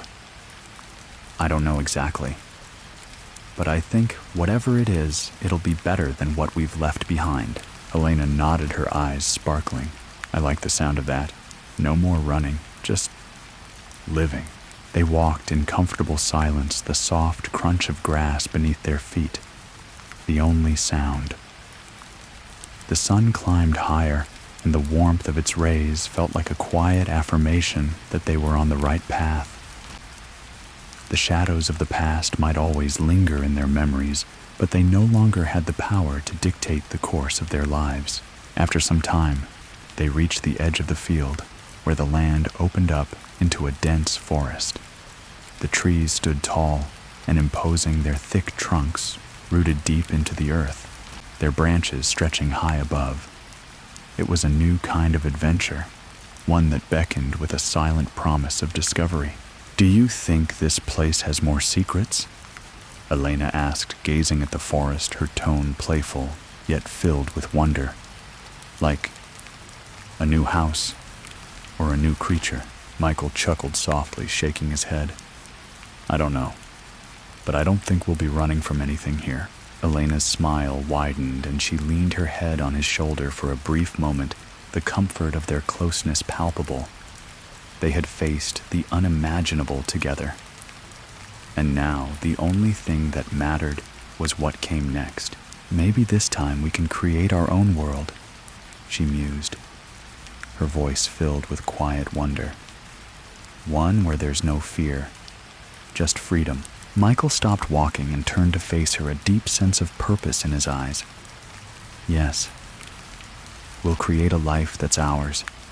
No darkness, no fear, just light and love. And with that, they stepped into the forest together, their path winding ahead of them. The trees seemed to welcome them, the sunlight filtering through the branches, casting dappled shadows on the forest floor. The world was vast and unknown, but they were no longer afraid to explore it. The deeper they walked into the forest, the more they realized that their journey wasn't just about what had been left behind.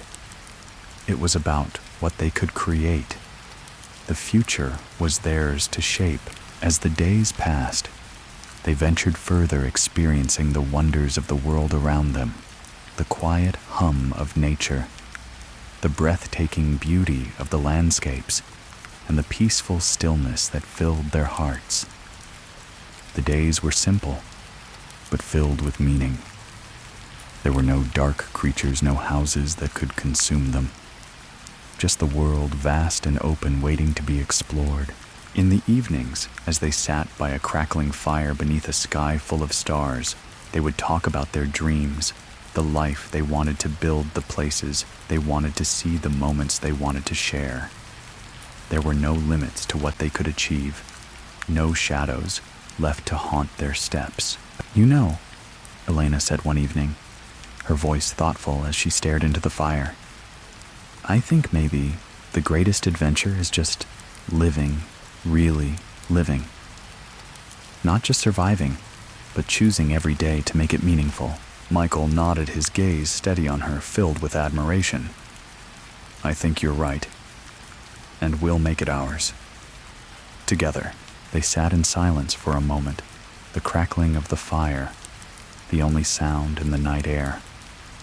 For the first time, Michael felt like they had truly left the past behind, not just physically, but mentally, emotionally. The shadows that had once defined them were gone, replaced by the light of their own choices. The night sky above them seemed infinite, the stars shimmering with possibilities. And as Michael and Elena shared a quiet moment beneath the vast universe, they both understood something profound. The journey was never really about escaping the darkness. It was about choosing the light every day. And for the first time in a long time, they knew they would never be afraid again. They were free, As the days turned into weeks, Michael and Elena's new life unfolded before them like the pages of an unwritten book. The forest became their home, a place of quiet refuge where the memories of the house and the darkness that had consumed them seemed to fade into the distance. They built a small cabin at the edge of the woods, crafted from the trees around them, a simple structure, but one that felt like a sanctuary. Each night, they sat by the fire watching the stars, and each morning they woke to the sound of birdsong and the soft rustle of leaves in the breeze. Their life was different now. They weren't running from anything anymore. They had embraced the unknown, and in doing so, they had found peace. There were no more shadows, no more voices in the night. There was only the quiet hum of the world around them, the steady pulse of nature, and the gentle rhythm of their daily life. But as the seasons began to shift, so too did the feeling that something was still missing, a faint pull in the back of Michael's mind that tugged at him now and then. It was subtle, just a fleeting sensation, but it lingered in the quiet moments when his guard was down. One evening, as the sun dipped low in the sky, casting the forest in shades of gold and orange, Michael and Elena sat together on the porch of their cabin. Elena leaned against him, her eyes closed in contentment, her hand resting on her stomach. Michael couldn't help but smile as he looked at her. She was happy. They were happy. But that feeling, that quiet unease, still gnawed at him. He couldn't shake the thought that they had only just begun to scratch the surface of the world they now inhabited. "Elena," he said, his voice breaking the peaceful silence. She turned to him, her eyes soft and expectant, sensing the shift in his energy. "What's on your mind?" she asked, her hand reaching out to gently cup his cheek. "I don't know. It's just..." Michael trailed off, looking out into the distance where the shadows of the trees stretched long across the forest floor. "There's this feeling like there's still something out there. I can't quite put it into words, but I feel like the world is bigger than we've realized. We've faced so much, but I can't help but think that there's still more to discover. Things we don't understand." Elena stayed quiet for a moment, her gaze searching his face. Then she nodded slowly, her expression thoughtful. "I feel it too," she admitted. "It's like we're meant to do more, like our journey didn't end with the house or the creature. Maybe we were meant to learn from it, to grow from it." Michael exhaled slowly, his chest tight with the weight of his thoughts. "I've been thinking about that. We've won. But what does that really mean? What if there's more we need to uncover? What if our purpose isn't just to escape, but to understand, to teach?" Elena tilted her head, the faintest spark of curiosity in her eyes. "You think there's more to this world than we've seen?" Michael met her gaze, his heart steady despite the uncertainty in his voice. "I do. The house, the creature, it was part of something bigger, something that exists beyond the shadows. The darkness might not be gone entirely. It's not just about surviving anymore. Maybe it's about exploring what the darkness is, what it means, and what it has to teach us." For a long moment, there was silence between them, the weight of Michael's words sinking in. The fire crackled softly beside them, the only sound in the quiet night. Elena leaned her head against his shoulder, and he wrapped his arm around her, pulling her close. "I don't know what that looks like," he continued softly, "but I think we're ready to face whatever comes next." Together, Elena's smile softened and she placed a kiss on his cheek. "We've already faced the worst. Together, we can handle anything." The quiet peace of the evening settled around them again, but this time Michael felt something new. A sense of purpose that had been dormant, buried beneath the weight of their struggles, was now emerging. The shadows had taught them how to survive. Now perhaps it was time to learn how to understand. The next morning, as the sun rose high over the forest, Michael and Elena packed their small bags. They didn't know where their journey would take them, but they both felt that the time had come to move forward once again, not out of fear, but out of curiosity. The world was vast, and there was so much left to discover. The mysteries of the darkness were still there, waiting to be uncovered. And for the first time in their lives, they weren't afraid of what they might find. They left the comfort of their cabin behind, stepping into the forest once more, side by side, ready to face whatever awaited them. The path was unknown, but they had already learned one thing. As long as they were together, they could face anything. The forest, with its towering trees and whispering winds, welcomed them as they ventured deeper into the unknown. They had fought the darkness, and now it was time to understand it. And for the first time, Michael didn't fear what was ahead. The journey had just begun. The forest stretched out before them, endless and wild, its quiet beauty, an open invitation to explore. Michael and Elena walked side by side, their footsteps muffled by the soft carpet of fallen leaves beneath them. The path ahead was unclear, winding, and untamed. But for the first time in their lives, they didn't feel the need for certainty. They had faced the worst the world could throw at them. The house, the creature, the darkness, it was all behind them now. What lay ahead was a world they could shape, a future that was no longer defined by fear. As they moved deeper into the woods, the trees began to thicken their trunks, growing wider and older. The air was rich with the scent of earth and pine, the sounds of distant birdsong and rustling leaves filling the silence. It was peaceful, but there was an underlying current of something else, something ancient that seemed to hum beneath the surface. "I think we're getting closer," Elena said, her voice soft but filled with excitement. She paused for a moment, her eyes scanning the dense forest ahead. "Do you feel that the energy is different here?" Michael nodded, feeling the subtle shift in the air around them. It was as if the forest itself was alive, its energy pulsing through the earth and the trees. It wasn't dark or oppressive, but it was ancient. There was something powerful about this place, something that spoke of a history far older than anything they had experienced. "I feel it too," he said, his voice thoughtful. "This place, it's more than just a forest. It's connected to something deeper. Maybe the darkness we've faced wasn't the only thing that lived in this world. Maybe it was just a symptom of something much bigger." Elena turned to him, her eyes narrowing slightly in curiosity. "Something bigger than what we've faced." Michael didn't know how to explain it, but he felt the pull of something in his chest. It was as if the world was calling to him, urging him to uncover the secrets buried within it.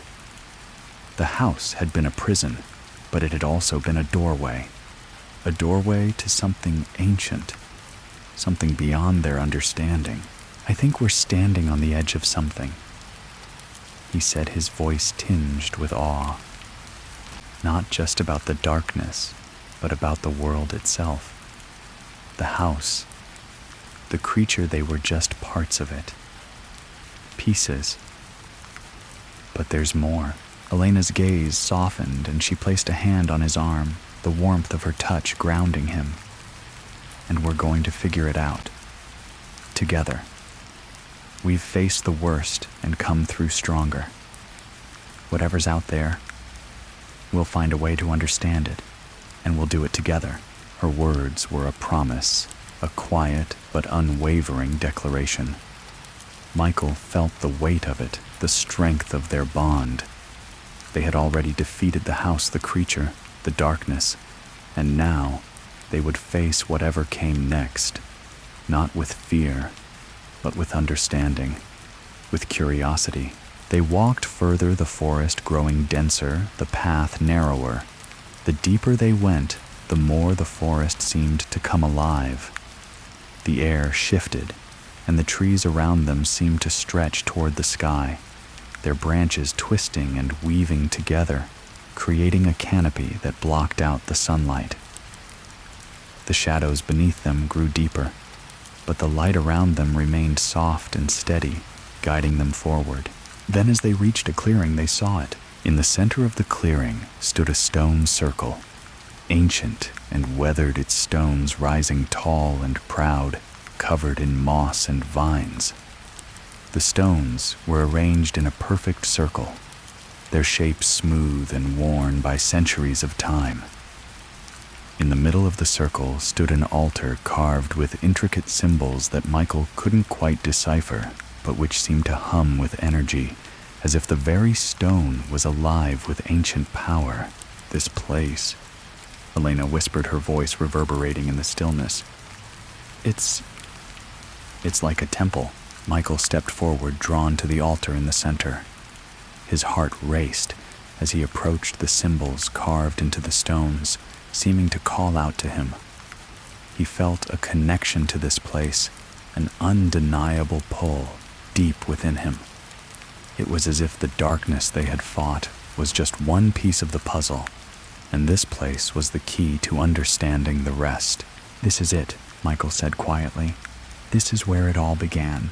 The ground beneath his feet hummed with power, and he felt a sense of recognition, as if his very soul knew this place.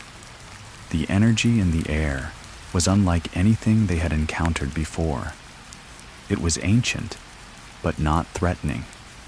It felt alive, connected to everything.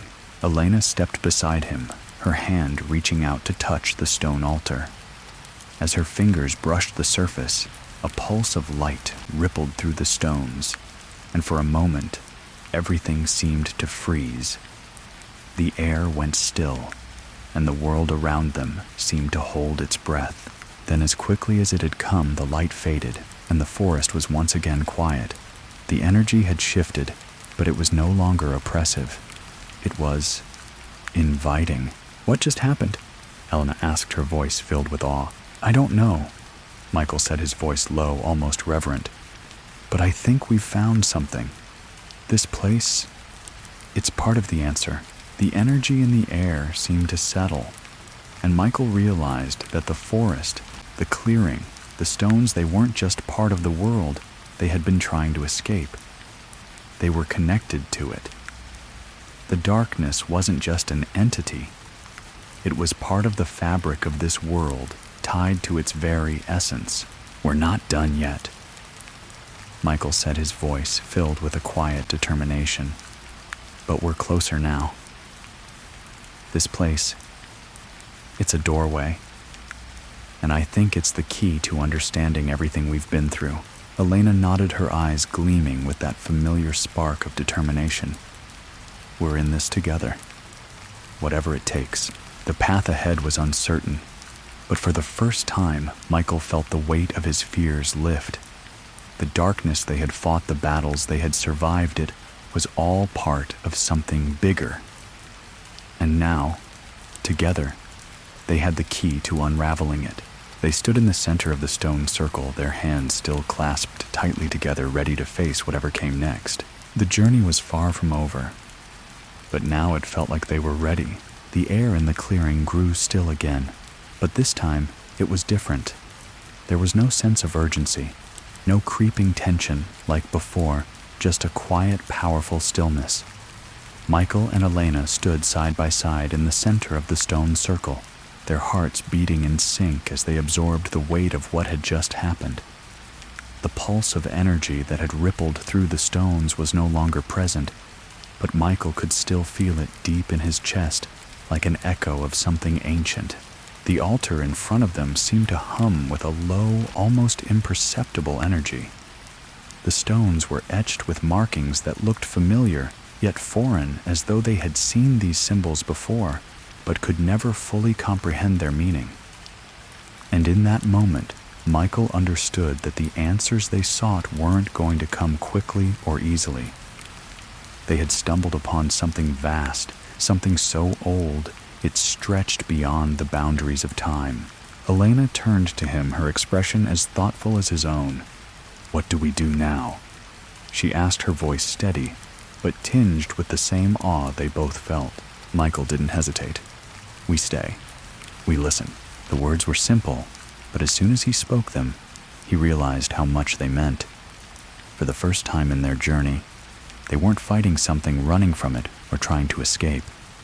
This place, this ancient stone circle, wasn't something to conquer. It was something to understand. To be still, to listen, and to learn from the silence that surrounded them. They sat on the grass in the center of the circle, cross-legged, their hands resting in their laps. The energy around them was palpable now, a gentle hum that vibrated in the ground, the trees, and even in the air. Michael closed his eyes and let himself sink into it, letting the calmness wash over him. As the moments passed, the forest seemed to grow more attuned to them. The wind picked up slightly, brushing against the leaves, the sounds of distant birds and animals growing faint, as if they too were part of this process. The quiet stretched into a kind of sacred silence, the kind of stillness one finds only in places where time doesn't exist. And then it came, a voice deep and resonant echoed through their minds. "You have come seeking answers, seeking understanding. You have been tested and you have survived. But you must understand. The darkness you faced is not gone. It is woven into the fabric of this world, of every living thing. You cannot defeat it. You can only learn to coexist with it." Michael's heart raced, not with fear, but with something else, recognition. The voice was not an enemy. It was not an external force trying to manipulate or control them. It was something else, something ancient, perhaps the very essence of this place. The voice continued, its tone calm but commanding. The house, the creature, the fear, it was all part of the cycle. You have broken one part, but there are others who still live in the darkness, waiting for the right time to emerge. They will test you again. They will always test you. Elena's voice was soft as she spoke, but there was no hesitation in it. "We don't need to fight anymore. We're ready to learn, ready to understand what this place really is." The voice seemed to pause, the silence between its words deepening. "You understand that the world is not so simple. The darkness is a part of you, but it is not your enemy. It is your teacher. You must learn to live with it, not as adversaries, but as allies, to grow beyond what you know." The words sunk in slowly, like stones dropping into a deep lake. Michael's mind began to race, but there was no fear. This was not a battle to win. This was something else entirely, something deeper than they had ever known. The voice continued. "The path ahead will not be easy, but you have shown the strength to endure, and so the choice is yours. Will you seek understanding? Will you seek the truth of the world, no matter how difficult it may be? Or will you turn away from it, living in ignorance of what lies beneath the surface of the world you know?" Michael and Elena exchanged a glance, the weight of the question settling on their hearts. They had faced fear, darkness, and unimaginable terror. But this was different. This was not an enemy to defeat. This was a choice one that would shape the rest of their lives. "I don't want to run anymore," Michael said, his voice steady, but filled with a quiet strength. "I want to know. I want to understand. Everything." Elena nodded, her gaze unwavering. "Me too.